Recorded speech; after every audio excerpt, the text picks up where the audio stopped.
अध्याय 109 अध्याय 109 अध्याय 109 मेरे पीछे आओ चारगिल आय तक। अध्याय 109 अध्याय 109 मेरे पीछे आओ चारगिल तक। अनुवादक 54,96,90,339। वानिंग घाटी में पीछे हटने का बिगुल बजते ही मोर्चे पर मौजूद बर्बर सैनिक आखिरकार होश में आ गए।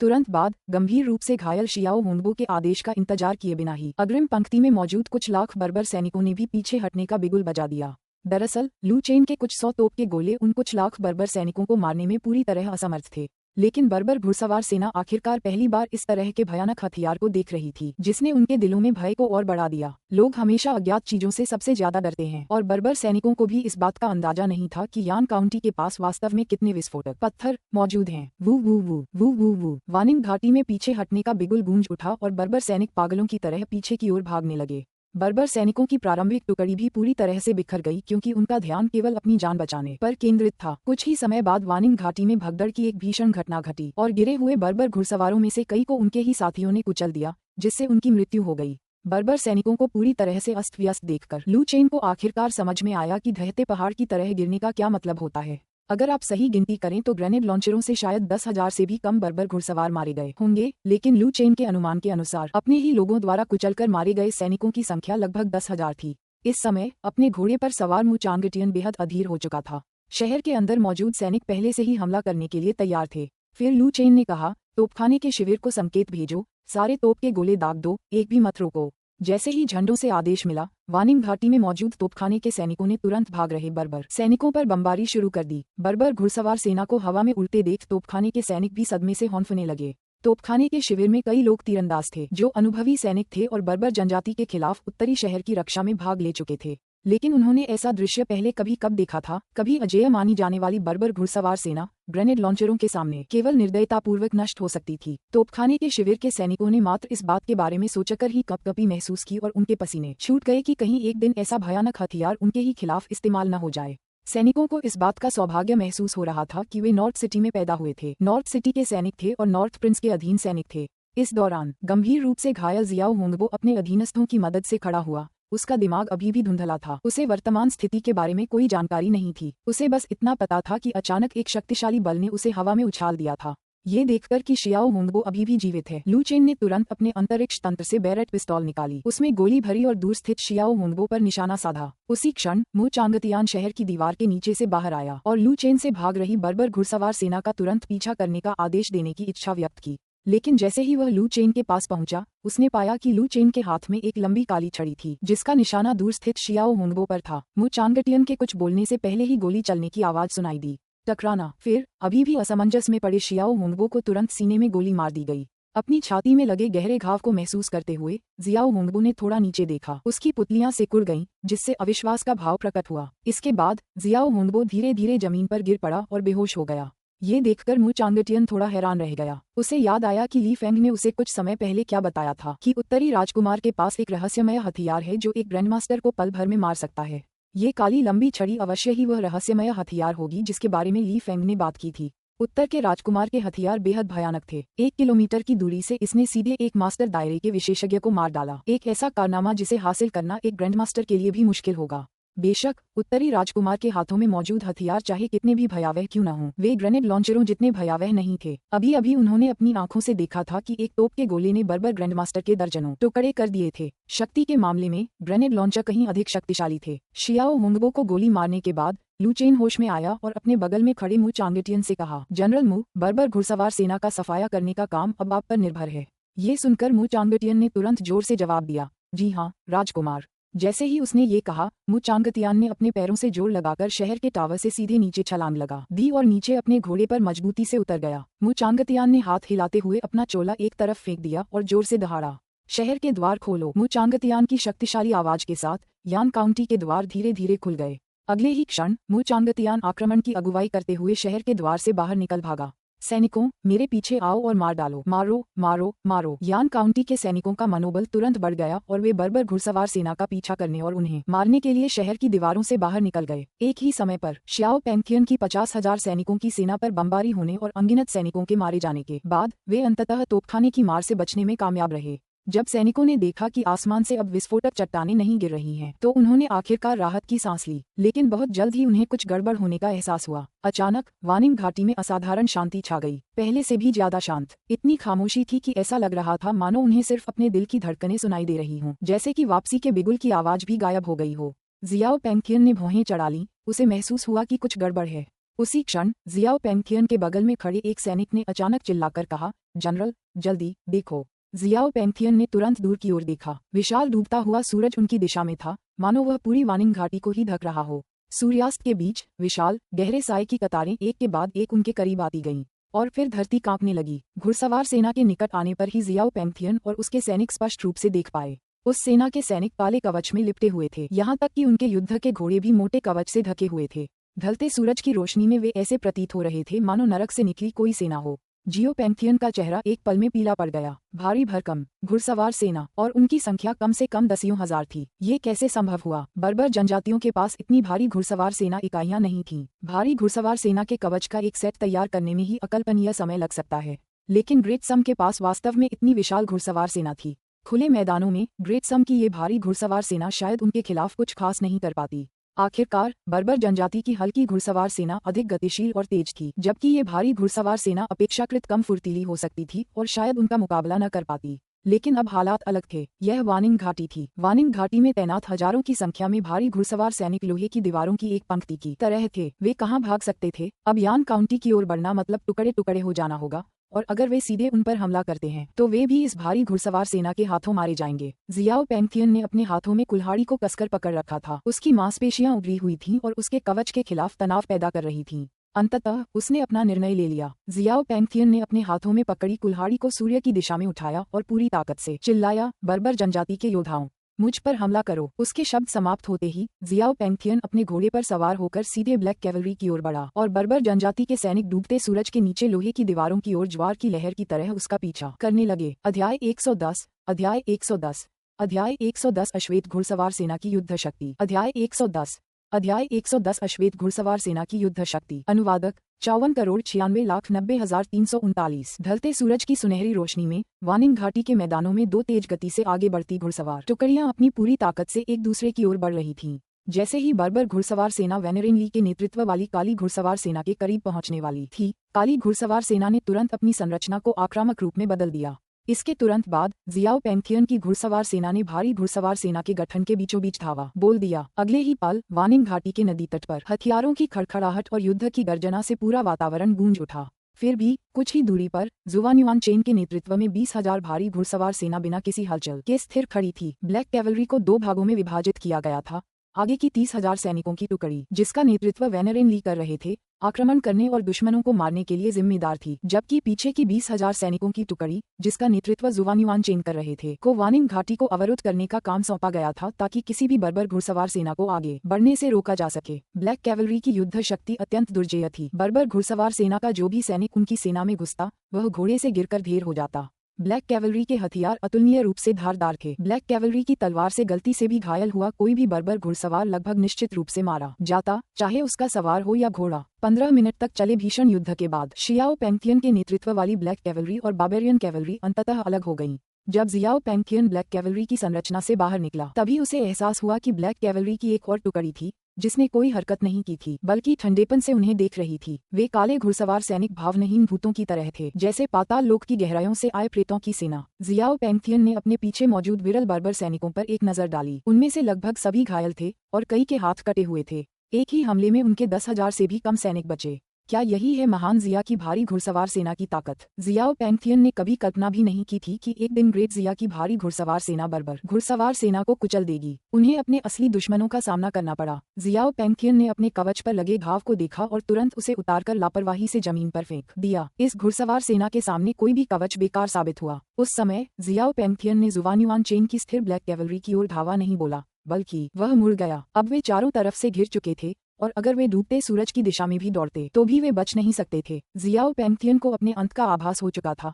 आज उसकी मृत्यु निश्चित थी। उन स्थिर घुड़सवार सैनिकों को भेदकर भागने की कोशिश करने के बजाय, जिससे अपमानजनक मौत मरनी पड़ती, युद्ध के मैदान में मर जाना बेहतर था। जियाओ पेंगथियन के कांपते हाथों ने कुल्हाड़ी उठाई और एक बार फिर चिल्लाया, भेड़िया देवता की महिमा को बहाल करने के लिए मेरे पीछे आओ और हमला करो। मारना। शेष बचे 10,000 से भी कम बर्बर घुड़सवारों का नेतृत्व करते हुए जियाओ पेंगथियन ने एक बार फिर वेनरेन ली के नेतृत्व वाली काली घुड़सवार सेना की ओर धावा बोला। कुछ ही क्षणों बाद दोनों घुड़सवार सेनाएं वानिंग नदी के किनारे फिर से मिलीं और वानिंग घाटी में एक बार फिर युद्ध की आवाजें गूंज उठीं।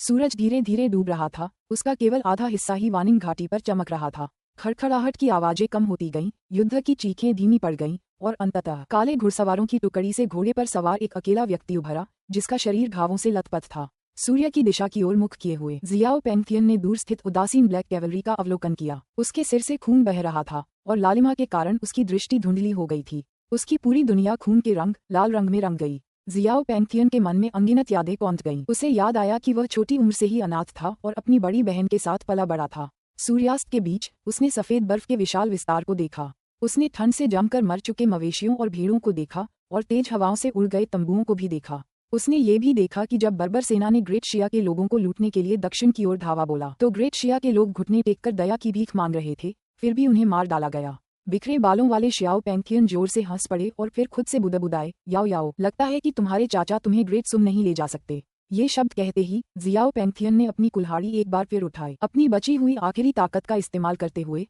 वह कर्कश स्वर में दहाड़ा, भेड़िया देवता की महिमा को पुनर्जीवित करो, मार डालो। ढलते सूरज की रोशनी में अपने घोड़े पर अकेला खड़ा, उसकी आकृति लंबी और धुंधली होती चली गई। वेनरेन ली ने अपना हाथ उठाकर सैनिकों को हिलने डुलने से मना किया। इसके तुरंत बाद वेनरेन ली ने अपना हथौड़ा उठाया और सीधे शियाओ पेंगथियन की ओर दौड़ पड़ा। जल्द ही दोनों का सामना लाशों से भरे नदी किनारे पर हुआ, जहां वेनरेन ली ने अपने हथौड़े से पहला वार किया। जियाओ पेंगथियन ने बचाव करने की कोशिश की, लेकिन पाया कि उसके शरीर में अब कोई ताकत नहीं बची थी। इसके बाद उस पर हथौड़ा से वार किया गया, जिससे वह हवा में उछल गया। उसके शरीर से ताज़ा खून बहने लगा और वह पूरी तरह से बेहोश हो गया। 50,000 घुड़सवारों को चुपचाप खड़े देखकर बिना किसी हरकत या शब्द के शुवान्युआन चेन ने भावहीन स्वर में कहा, आगे बढ़ते रहो। ऐसा लग रहा था मानो शुवान्युआन चेन की नजरों में अभी अभी जो लड़ाई हुई वह मानो कभी हुई ही न हो। वेनरेन ली ने जमीन पर पड़े शियाओ पेंगथियन पर एक नजर डाली और फिर अपने बगल में खड़े सैनिकों को आदेश दिया, इसे हमारे साथ ले चलो, इसे राजकुमार के हवाले कर दो। जी हाँ जनरल। सिपाही तुरंत जियाओ पेंगथियन के पास पहुंचा, उसे बांध दिया और घोड़े की पीठ पर बिठा दिया।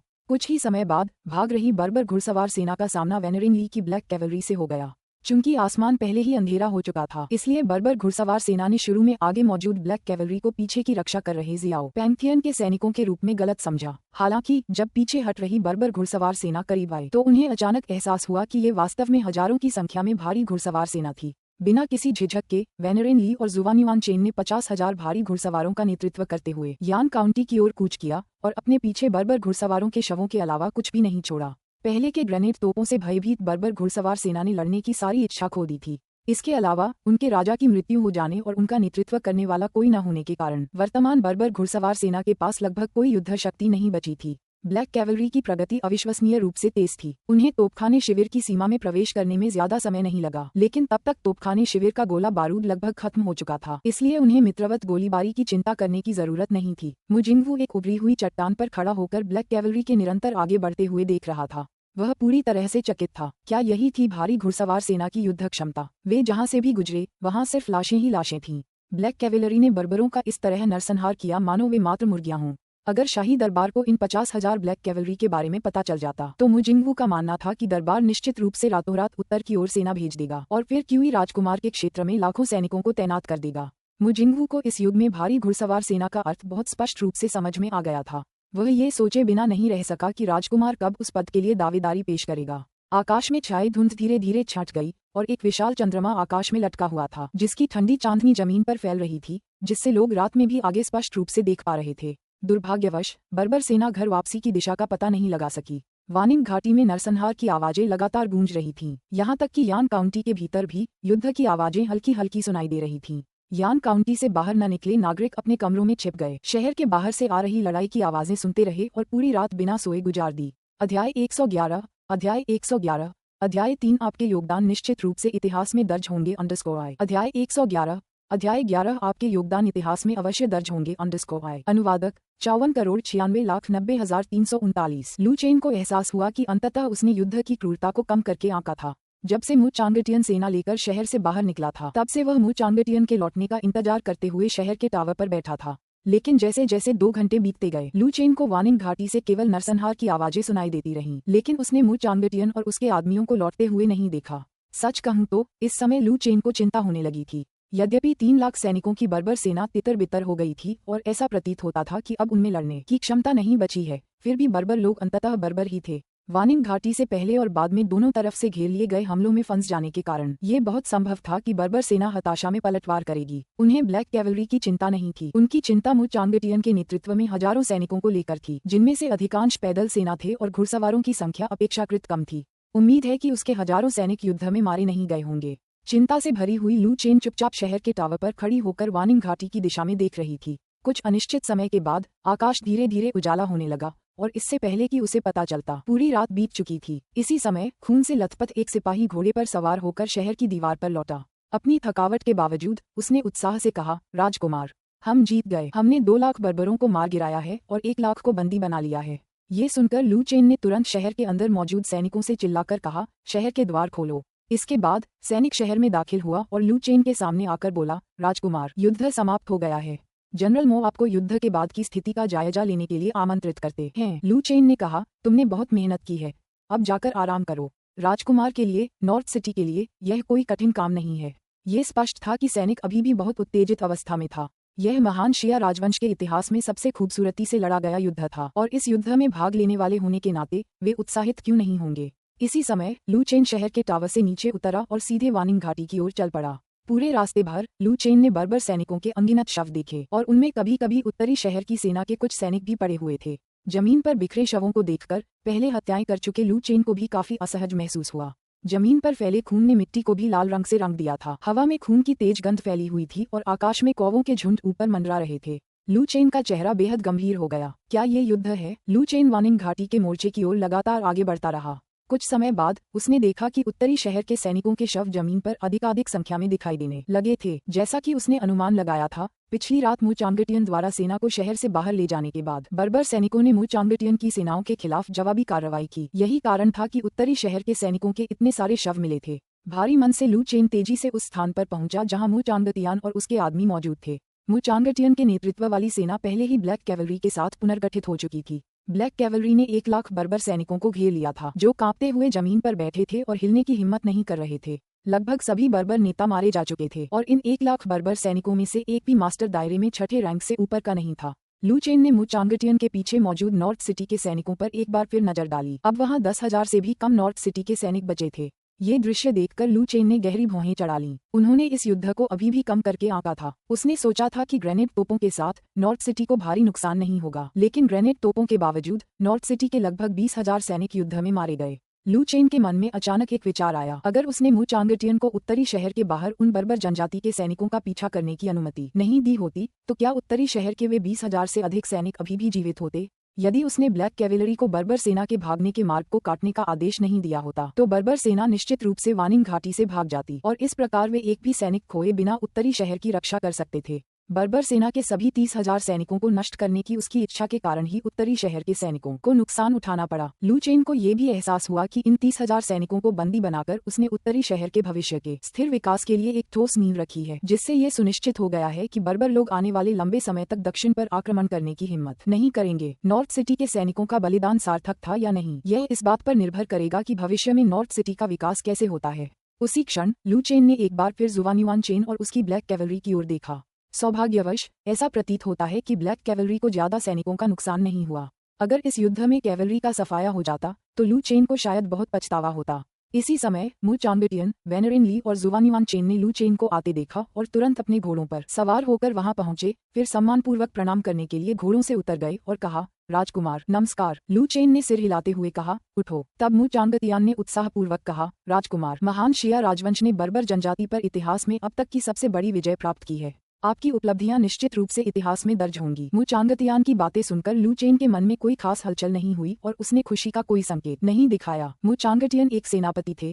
उन्होंने इससे पहले भी कई बार उत्तर में बर्बर सेना से लड़ने के लिए सैनिकों का नेतृत्व किया था और युद्ध की क्रूरता के आदी थे। इसलिए उत्तरी शहर के मृत सैनिक उसकी नजर में महज संख्या मात्र थे। उसे इस युद्ध में जीत नजर आ रही थी और इसीलिए वह बहुत उत्साहित था। उत्तर शहर के जो सैनिक बच गए थे, उनकी भी यही भावना थी। उन्होंने इस युद्ध की विजय देखी और महान शिया राजवंश के विदेशी युद्धों के इतिहास में सबसे फलदायी लड़ाई के साक्षी के रूप में अपनी भूमिका निभाई। इसलिए वे सभी बहुत उत्साहित थे।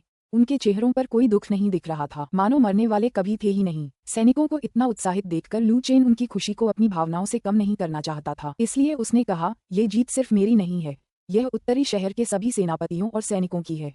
आप सब मेरे साथ इतिहास के पन्नों में दर्ज होंगे, हमेशा के लिए अमर हो जाएंगे। ये शब्द सुनकर सैनिकों का मनोबल और भी बढ़ गया और सैनिकों की आवाजें वानिंग घाटी में गूंज उठीं। राजकुमार बहुत शक्तिशाली है, राजकुमार विश्व को एकजुट करेंगे और हर कोने से सम्मान प्राप्त करेंगे। सैनिकों के जयकारे सुनकर लू चेन को सिरदर्द होने लगा। उन्हें नहीं पता था कि यह कब शुरू हुआ, लेकिन नॉर्थ सिटी में कमांडरों और आम सैनिकों दोनों का मानना था कि उनकी महत्वाकांक्षा दुनिया को एकजुट करना थी। उन्होंने कब कहा था कि वे दुनिया को एकजुट करना चाहते हैं? ऐसे समय में विश्व एकीकरण की घोषणा करना सरासर मुसीबत को न्योता देना था। आखिरकार उनके अपने पिता सम्राट अभी भी जीवित थे, यहाँ तक कि उनके पिता ने भी विश्व एकीकरण की इच्छा जाहिर नहीं की थी। फिर भी एक मामूली राजकुमार ऐसी महत्वाकांक्षा का ऐलान कर रहा था। क्या ये खुलेआम विद्रोह को न्योता देना नहीं था? हालांकि लू चेन ने उनके शब्दों को नहीं सुधारा, क्योंकि वह इस समय सैनिकों का मनोबल तोड़ना नहीं चाहता था। फिर वेनरेन ली ने लू चेन से कहा, राजकुमार, हमने बर्बर जनजाति के एक सेनापति को पकड़ लिया है।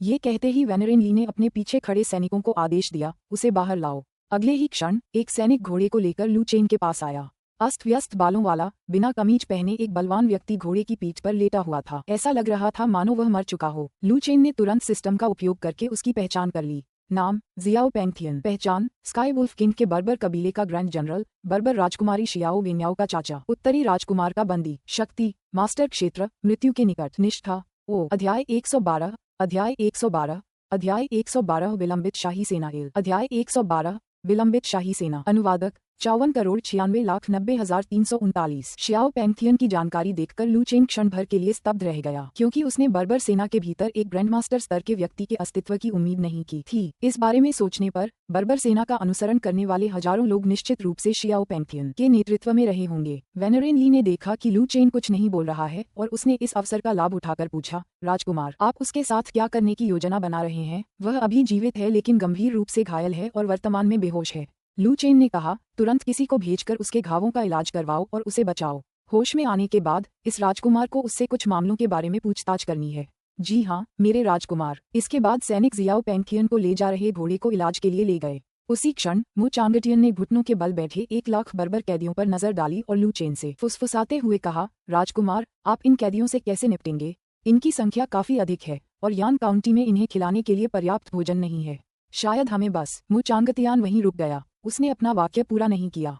लू चेन मु चांगटियन का मतलब समझ गया। मु चांगटियन को लगता था कि 1,00,000 बर्बर कैदी बोझ हैं और उन सभी को मार देना चाहिए। ये सुनकर लू चेन मुस्कुराते हुए बोला, अगर हम उत्तरी शहर में नहीं होते तो शायद ये राजकुमार उन सभी को दफना देता। यह लू चेन के उन्हें मारने के इरादे की कमी को सुनकर मु चांगटियन ने आगे कहा, राजकुमार, क्या आप उन्हें अपने अधीन करने के बारे में सोच रहे हैं? इस तरह की प्रथाएं काफी आम थीं। बर्बर जनजाति एक अलग नस्ल होने के बावजूद महान जिया राजवंश की शाही सेना में अभी भी कई बर्बर सैनिक शामिल थे। जब मु चांगटियन बर्बर सेना से युद्ध करने के लिए उत्तर की ओर गए तो उन्होंने कई बर्बर सैनिकों को बंदी बना लिया और इन बर्बर सैनिकों को फिर से प्रशिक्षित करने के बाद उन्होंने उन्हें बर्बर शाही दरबारों की तलाश में उत्तर की ओर आगे बढ़ने का आदेश दिया। हालांकि एक जाति द्वारा दूसरी जाति का सफाया करने के मामले अक्सर देखने को मिलते थे, लेकिन अधिकतर मामलों में निवारण और दमन का ही सहारा लिया जाता था। उस युग में जनसंख्या अनमोल थी और जब तक वे वास्तव में इतनी बड़ी आबादी का भरण पोषण करने में असमर्थ न हो तब तक वे उन्हें यूं ही मार नहीं डालते थे। लू चेन ने कहा, युद्ध समाप्त होने के बाद इस राजकुमार को उत्तरी शहर के पुनर्निर्माण के लिए एक विशाल कार्यबल की आवश्यकता होगी। इन 1,00,000 बर्बर कैदियों ने अपर्याप्त कार्यबल की समस्या का समाधान कर दिया है। लू चेन ने सीमेंट का इंतजाम कर लिया था और उसने उत्तरी शहर के पुनर्निर्माण की योजना काफी समय से बना रखी थी। हालांकि अपनी ताकत बचाकर रखने के कारण उसने अभी तक कोई कदम नहीं उठाया था, लेकिन इस युद्ध के समाप्त होने के बाद वह अब और छिप नहीं सकता था। सबको पता चल जाएगा कि वह एक अत्यंत शक्तिशाली सेना का नेतृत्व करता था। चूंकि अब इसे गुप्त रखना उसके लिए संभव नहीं था, इसलिए कोशिश करने का कोई फायदा नहीं था। नॉर्थ सिटी उसका जागीर क्षेत्र था, इसलिए अब इसे ठीक से विकसित करने का समय आ गया था। राजधानी में चल रहे उत्तराधिकार संघर्षों में लू चेन का दखल देने का कोई इरादा नहीं था। जब तक ग्रेट शिया में अराजकता नहीं फैली थी तब तक उसने राजधानी न लौटने और इसके बजाय उत्तरी शहर में रहने की योजना बनाई थी, जो कि काफी बेहतर था। लू चेन की योजना सुनकर मु चांगटियन तुरंत समझ गया और बोला, राजकुमार, ये तो बहुत ही शानदार चाल है। अगर इन 1 लाख बर्बर सैनिकों को समय रहते पुनर्प्रशिक्षित कर दिया जाए तो हमें 1 लाख और गुलाम सैनिक मिल जाएंगे। भविष्य में कोई भी उत्तरी शहर पर कब्जा करने की हिम्मत नहीं करेगा। मु चांगटियन के विचार लू चेन से बिल्कुल अलग थे। लू चेन इन 1 लाख बर्बर दासों का उपयोग उत्तरी शहर के निर्माण के लिए करना चाहता था, जबकि मु चांगटियन का मानना था कि लू चेन इन बर्बर सैनिकों को उनकी मजबूत युद्ध क्षमताओं के लिए रखना चाहता था, ताकि इन 1 लाख बर्बर दास सैनिकों का उपयोग अन्य सेनाओं को रोकने के लिए किया जा सके। लू चेन के पास पहले से ही 50,000 भारी घुड़सवार सेना थी और उसके सैन्य विस्तार आदेश के साथ उत्तरी शहर के सैनिकों की संख्या जल्द ही 1,50,000 तक पहुंच जाएगी। अगर बर्बर गुलाम सैनिकों को भी शामिल कर लिया जाए तो सैनिकों की कुल संख्या 2.5 लाख हो जाएगी। इन 2 लाख सैनिकों के साथ एक छोटे से देश पर हमला करने की बात तो छोड़ ही दीजिए, महान शिया राजवंश पर सीधा हमला करना भी असंभव नहीं होगा। बेशक किसी भी विजय युद्ध को जीतने के लिए केवल अधिक सैनिकों का होना ही काफी नहीं था, रसद व्यवस्था भी महत्वपूर्ण थी। इसलिए मु चांगटियन का मानना था कि लू चेन अपनी ताकत बचाकर रखने की योजना बना रहा था और सही समय का इंतजार कर रहा था। तभी मु चांगटियन को अचानक एक विचार आया और उन्होंने तुरंत लू चेन से कहा, राजकुमार, युद्ध समाप्त हो चुका है। यदि शाही दरबार को पता चल जाए कि आपके पास हजारों भारी घुड़सवार सेना है तो उनमें से कुछ आपकी पत्नी और बच्चों पर बुरी नजर रख सकते हैं। सबसे जरूरी काम यह है कि राजकुमारी और अन्य लोगों को वापस उत्तरी शहर लाने के लिए तुरंत किसी को भेजा जाए या उनकी सुरक्षा के लिए आनपिंग शहर में किसी को भेजा जाए। लू चेन तुरंत समझ गया कि मु चांगटियान का क्या मतलब था। इस युग में भारी घुड़सवार सेना न केवल युद्ध शक्ति का प्रतीक थी बल्कि एक मजबूत समग्र शक्ति का भी प्रतिनिधित्व करती थी, क्योंकि भारी घुड़सवार सेना के निर्माण के लिए कई संसाधनों की आवश्यकता होती थी और इसे बनाए रखने में भी बहुत पैसा खर्च होता था। पूरे ग्रेट शिया साम्राज्य में 50,000 भारी घुड़सवार सेना भी नहीं थी, जबकि अकेले उत्तरी शहर में ही इतनी बड़ी संख्या में घुड़सवार सेना थी, जिससे स्वाभाविक रूप से शाही दरबार में भय उत्पन्न हो जाता। उस समय शाही दरबार यह सुझाव दे सकता था कि सुम सम्राट लू चेन को विद्रोह करने से रोकने के लिए उसकी पत्नी या बच्चों को बंधक के रूप में राजधानी शहर में ले आए। शाही दरबार द्वारा जागीरदार के बच्चों को बंधक के रूप में इस्तेमाल करना सबसे आम तरीका था। पहले सुम सम्राट ऐसा नहीं करते थे क्योंकि लू चेन अयोग्य प्रतीत होता था और उनके बच्चों को बंधक बनाने की कोई आवश्यकता नहीं थी। अब हालात अलग थे, क्योंकि लू चेन के नेतृत्व में उत्तरी शहर की सेना ने न केवल 2 लाख बर्बर सैनिकों को मार गिराया बल्कि बर्बर सेना से 1 लाख अन्य सैनिकों को बंदी भी बना लिया। बात इस हद तक पहुंच गई थी कि किसी व्यक्ति की खूबियां उसके स्वामी पर भी भारी पड़ने लगी थीं। भले ही लू चेन सुम सम्राट का पुत्र होता, सुम सम्राट अब सतर्क हो जाता और वह लू चेन की अप्रत्याशित स्थिति का फायदा उठाकर लू चेन की पत्नी और बच्चों को अनपिंग शहर से सीधे राजधानी शहर में बंधक के रूप में ला सकता था। इसके बाद लू चेन ने जुवान युआन चेन से कहा, जनरल जुवान युआन, आप तुरंत कैप्टन मु के साथ 5,000 ब्लैक कैवलरी का नेतृत्व करें और मेरे परिवार के सभी सदस्यों को यान काउंटी वापस लाने के लिए दक्षिण की ओर प्रस्थान करें। अनपिंग शहर के लोग अभी भी इस बात से अनजान थे कि उसके पास भारी घुड़सवार सेना है, इसलिए वे संभवतः जुवान युआन चेन की पहचान को लेकर सतर्क रहेंगे। इसीलिए लू चेन ने मुजिंगवू को भी दक्षिण में मुजिक्सुआन और अन्य लोगों को वापस लाने के लिए भेजने की योजना बनाई, ताकि बाद में शाही दरबार उसके बच्चों को निशाना न बनाए। लू चेन का आदेश सुनते ही जुवान युआन चेन और मुजिंगवू ने तुरंत जवाब दिया, जी हाँ राजकुमार। फिर वे अपने घोड़ों पर सवार होकर चले गए। एक ही समय पर लिन शियुमिंग और उनके 70,000 सैनिकों का दल तेजी से वानिंग घाटी की ओर बढ़ रहा था। बर्बर सेना के पहुंचने से पहले यान काउंटी पहुंचने के लिए वे दिन रात यात्रा कर रहे थे, लगभग बिना आराम किए। सैनिक अब चलते चलते भी ऊँघने लगे थे। उसी क्षण दूर से शहर के द्वार को देखते हुए एक सैनिक ने तुरंत चिल्लाकर कहा, हम पहुंच गए, हम आखिरकार यान काउंटी पहुंच गए हैं। लिन शियुमिंग का चेहरा गंभीर था और वह गहरी भौहें चढ़ाए हुए था। यान काउंटी पहुंचने के बावजूद वह आराम नहीं कर रहा था। यान काउंटी में प्रवेश करना सबसे महत्वपूर्ण कदम था, क्योंकि किसी को नहीं पता था कि उस समय तक शहर पर बर्बर जनजाति का कब्जा हो चुका था या नहीं। लिन शियुमिंग ने तुरंत चिल्लाकर कहा, सतर्क रहो, जासूसों, आगे जाकर खोजबीन करो। जैसे ही उनके शब्द गूंजे, दर्जनों घुड़सवार सैनिक यान काउंटी के दक्षिणी द्वार की ओर बढ़ पड़े। बर्बरों से बचाव के लिए यान काउंटी के अधिकांश सैनिक उत्तरी द्वार पर तैनात थे, जबकि दक्षिणी द्वार पर केवल कुछ ही सैनिक बचे थे। जब दक्षिणी द्वार की रखवाली कर रहे सैनिकों ने शाही सेना को आते देखा तो वे तुरंत सतर्क हो गए। यान काउंटी के सैनिक मूर्ख नहीं थे, वे अच्छी तरह जानते थे कि उत्तरी राजकुमार के बारे में कुछ बातें प्रदर्शित नहीं की जानी चाहिए, क्योंकि यदि शाही दरबार को पता चल गया तो इससे गंभीर परेशानी हो सकती है। द्वार की रखवाली कर रहे दस्ते के नेता ने तुरंत अपने आदमियों से कहा, जल्दी करो, जाओ और राजकुमार को सूचित करो कि शाही सेना आ गई है। गार्ड ने बिना किसी झिझक के एक तेज घोड़े पर सवार होकर उत्तरी द्वार की ओर प्रस्थान किया। अध्याय 113 अध्याय 113 अध्याय 113 क्या युद्ध समाप्त हो गया? अंडरस्कोर आई। अध्याय 113 अध्याय 113 क्या युद्ध समाप्त हो गया? अंडरस्कोर आई। अनुवादक 54,96,90,339। कुछ ही देर में लिन शियुमिंग की घुड़सवार सेना यान काउंटी की शहर की दीवारों के नीचे पहुंच गई, जहां एक सैनिक ने चिल्लाकर कहा, हम शाही दरबार द्वारा उत्तरी राजकुमार की सहायता के लिए भेजे गए अतिरिक्त सैनिक हैं, हमारे सेनापति लिन शियुमिंग हैं, कृपया शहर के द्वार तुरंत खोलें।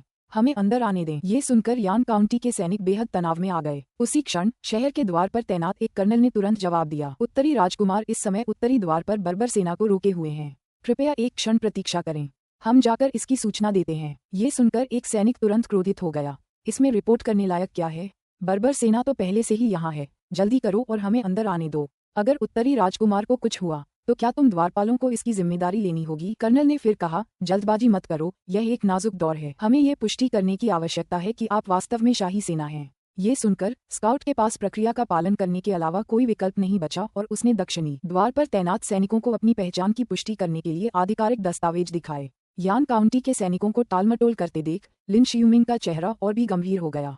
उसी समय लिन शियूमिंग के डिप्टी झो यू ने उनके बगल में कहा, महामहिम, क्या ऐसा हो सकता है कि यान काउंटी बर्बर जनजाति के कब्जे में आ गई हो? मुझे ऐसा लग रहा है कि शहर की रक्षा कर रहे ये सैनिक हमें अंदर नहीं आने देना चाहते। झो यू राजकुमार लू शुयून के पक्ष का व्यक्ति था और स्वाभाविक रूप से उसे उत्तरी राजकुमार के बर्बरों द्वारा पकड़े जाने से कोई आपत्ति नहीं होती। यदि यान काउंटी का पतन हो जाता तो झो यू को ग्रेट सुम के लिए कोई हानि नहीं लगती। झो यू की बातें सुनने के बाद लिन शियूमिंग ने बिना कुछ कहे बस अपने सामने के शहर को भावहीन ढंग से देखा। झो यू के लहजे से लिन शियूमिंग समझ गया था कि वह उत्तरी राजकुमार को मुसीबत में देखना चाहता है और वह मूर्ख नहीं था। राजधानी से निकलते ही वह जान गया था कि झो यू राजकुमार लू शुयून का आदमी है। प्रधानमंत्री के परिवार में पले बड़े बच्चे के रूप में लिन शियूमिंग को दरबार की राजनीतिक स्थिति की गहरी समझ थी। फिर झो यू ने आगे कहा, महामहिम, यदि यान काउंटी पर वास्तव में बर्बरों का कब्जा हो गया है तो हमें जितनी जल्दी हो सके पीछे हट जाना चाहिए। यदि हम बर्बर सेना के आने का इंतजार करते रहे तो मुझे डर है कि हम सभी 70,000 सैनिक मारे जाएंगे। ये सुनकर लिन शियूमिंग ने ठंडे लहजे में कहा, महासचिव झो, ऐसा लगता है कि आप उत्तरी राजकुमार को मुसीबत में देखना चाहते हैं। झो यू ने जल्दी से जवाब दिया, जनरल, आप मुझे गलत समझ रहे हैं। मुझे बस इतना लगता है कि अगर यान काउंटी पर कब्जा हो जाता है तो उत्तरी शहर की रक्षा करने की कोई आवश्यकता नहीं रह जाती है।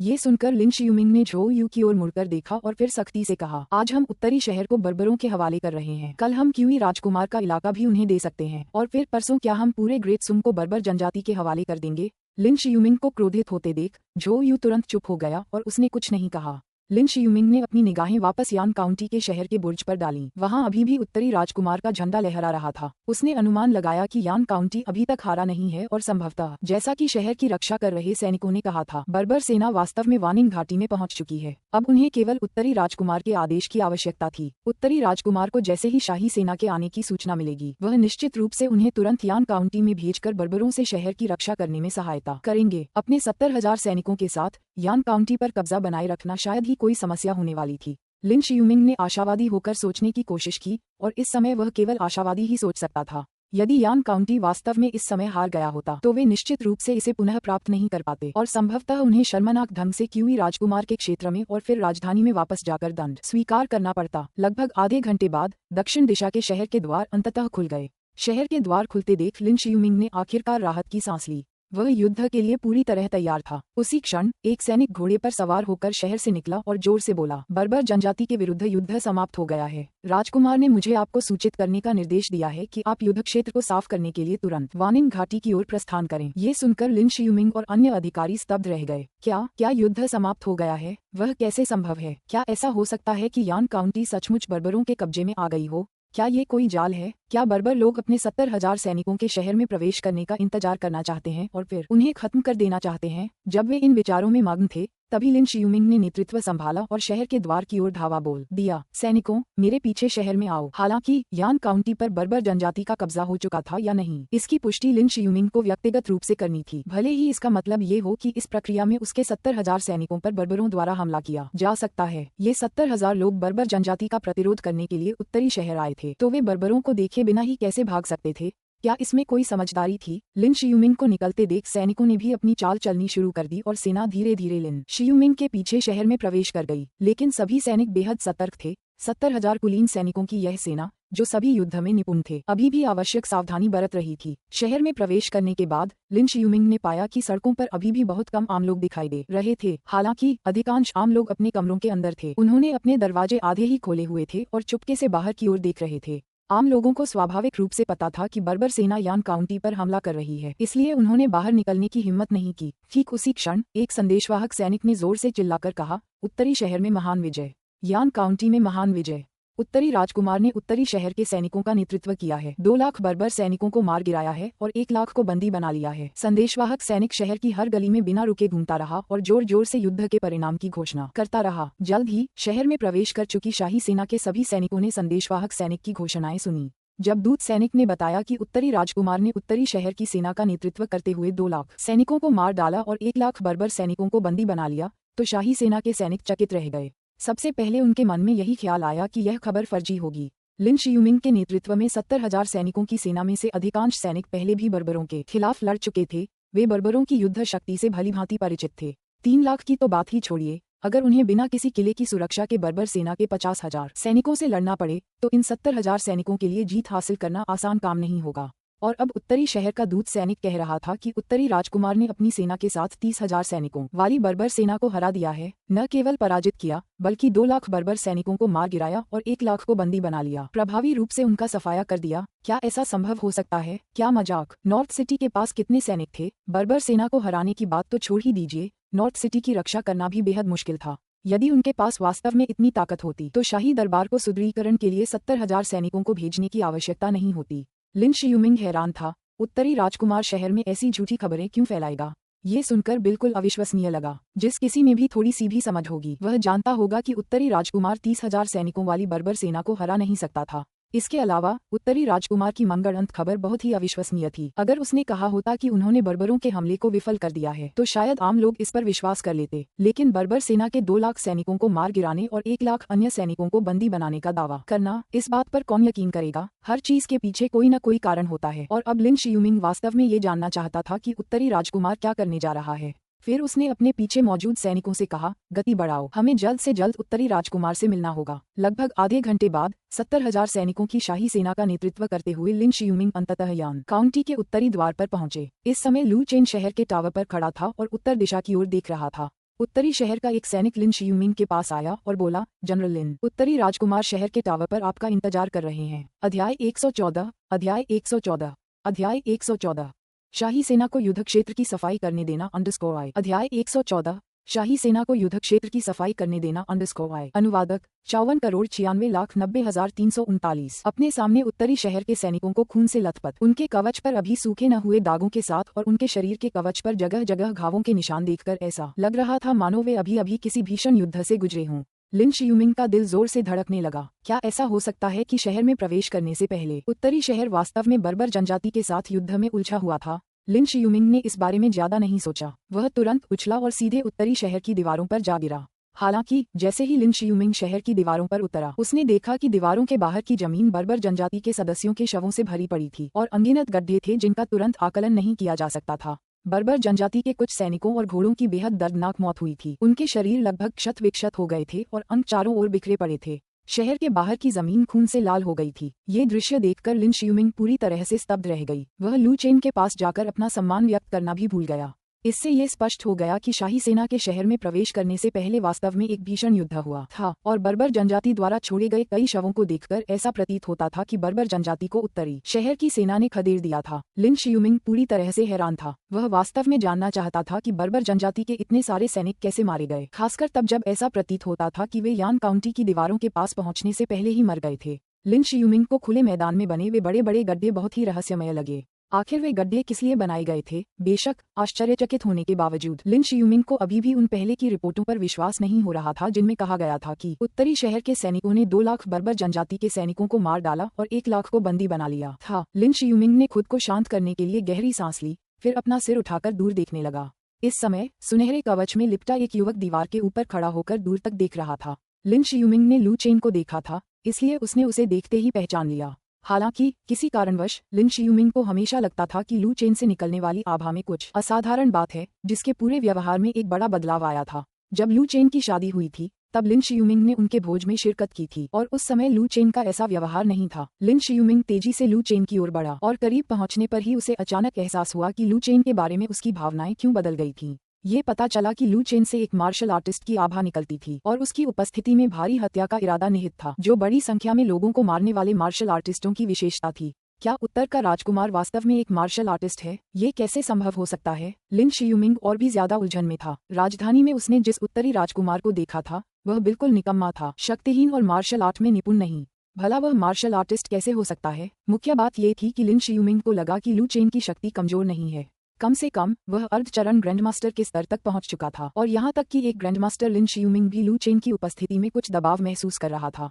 लिन शियूमिंग ने तुरंत झुककर कहा, राजकुमार जी प्रणाम, मैं समय पर उत्तरी शहर नहीं पहुंच पाया, कृपया मुझे दंडित करें राजकुमार जी। लू चेन ने अपना सिर नहीं घुमाया, उसकी निगाहें उत्तर दिशा पर टिकी हुई थीं। उसी क्षण उसने उदासीनता से कहा, सजा?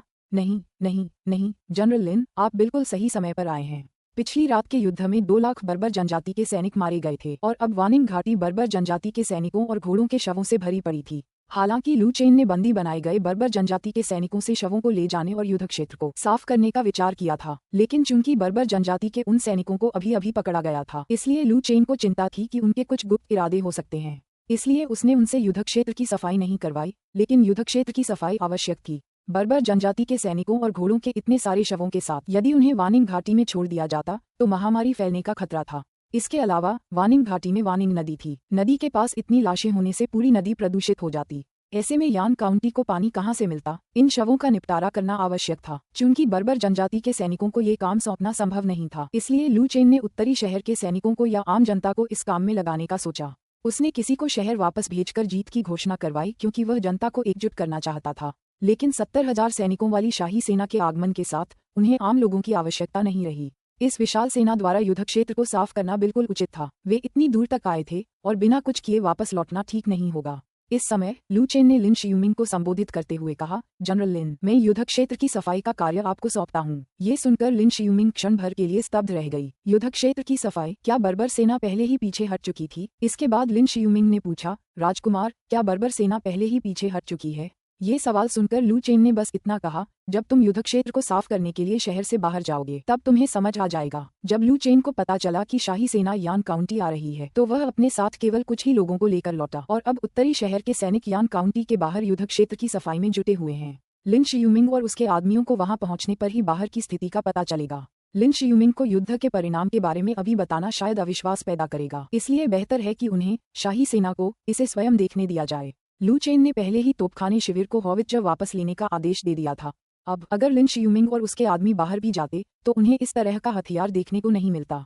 जहां तक भारी घुड़सवार सेना का सवाल है, लिन शियूमिंग और अन्य लोगों के लिए उन्हें देखना ठीक था। आखिरकार नॉर्थ सिटी ने इतनी महत्वपूर्ण सैन्य जीत हासिल की थी और इसके पीछे कोई उचित कारण होना ही चाहिए, अन्यथा इससे और अधिक संदेह पैदा होगा। भारी घुड़सवार सेना का उदाहरण बहुत अच्छा था। जब लिन शियूमिंग और उसके आदमियों ने नॉर्थ सिटी की हजारों की संख्या में भारी घुड़सवार सेना को देखा तो वे संभवतः यह मान लेंगे कि नॉर्थ सिटी की जीत इन्हीं भारी घुड़सवार सेना के कारण हुई थी। इससे हॉवित्जर तोपों को छिपाना और भी आसान हो जाएगा। और जहां तक इस बात का सवाल है कि क्या भारी घुड़सवार सेना शाही दरबार के लिए चिंता का कारण बन सकती है, ये तो अपरिहार्य था। हालांकि लू चेन ये भी जानता था कि वर्तमान दरबार और उसके पिता सुंग सम्राट उत्तरी शहर के जागीरदार के रूप में उससे निपटने पर ध्यान केंद्रित नहीं कर रहे थे।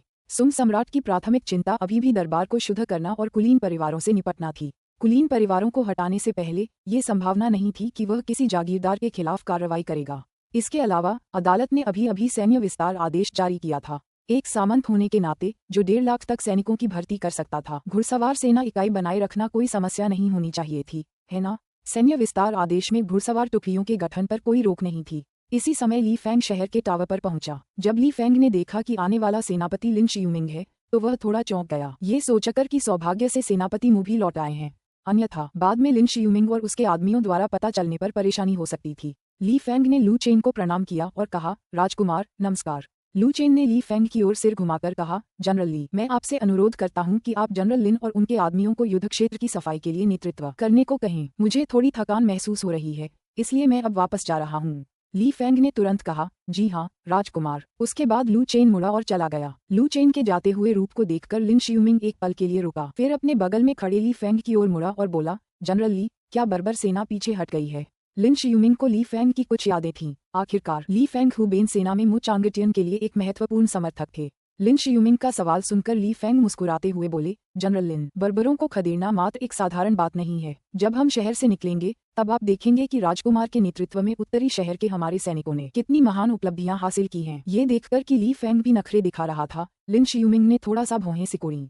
वह सोचने से खुद को रोक नहीं सका, क्या ऐसा हो सकता है कि नॉर्थ सिटी ने इस बार वाकई में एक महत्वपूर्ण जीत हासिल कर ली हो? क्या वे इतने भाग्यशाली रहे होंगे कि उन्होंने बर्बर जनजाति के शाही दरबार के किसी महत्वपूर्ण व्यक्ति को मार डाला हो। अध्याय 115 अध्याय 115 अध्याय 115 स्तब्ध शाही सेना _ अध्याय 115 अध्याय 115 स्तब्ध शाही सेना _ अनुवादक 54,96,90,339। इस समय लिन शियुमिंग को अभी भी शहर में मौजूद दूत सैनिक द्वारा पहले घोषित युद्ध रिपोर्ट पर विश्वास नहीं हो रहा था। आखिरकार वह बर्बर जनजाति की 3 लाख सैनिकों की सेना थी। 3 लाख बर्बरों की सेना को हराना किसी के लिए भी संभव नहीं था। नॉर्थ सिटी के पास इतनी क्षमता ही नहीं थी। वह केवल यही अनुमान लगा सकता था कि बर्बरों के हमले से बचाव करते हुए नॉर्थ सिटी ने कुछ अच्छे परिणाम हासिल किए होंगे। शायद भाग्यवश उन्होंने बर्बरों के एक महत्वपूर्ण व्यक्ति को मार गिराया होगा। इसके अलावा उन्हें वास्तव में कोई अन्य महत्वपूर्ण परिणाम नहीं सूझ रहा था जो नॉर्थ सिटी के हजारों सैनिक हासिल कर सकते थे। ली फेंग ने लिन शियुमिंग को ज्यादा स्पष्टीकरण नहीं दिया, क्योंकि वह अच्छी तरह जानता था कि जब तक वे युद्ध के मैदान में बर्बर सैनिकों के शव नहीं देख लेते, तब तक लिन शियुमिंग और अन्य लोग उत्तर शहर के सैनिकों द्वारा प्राप्त की गई जीत पर विश्वास नहीं कर पाएंगे। इसके बाद ली फेंग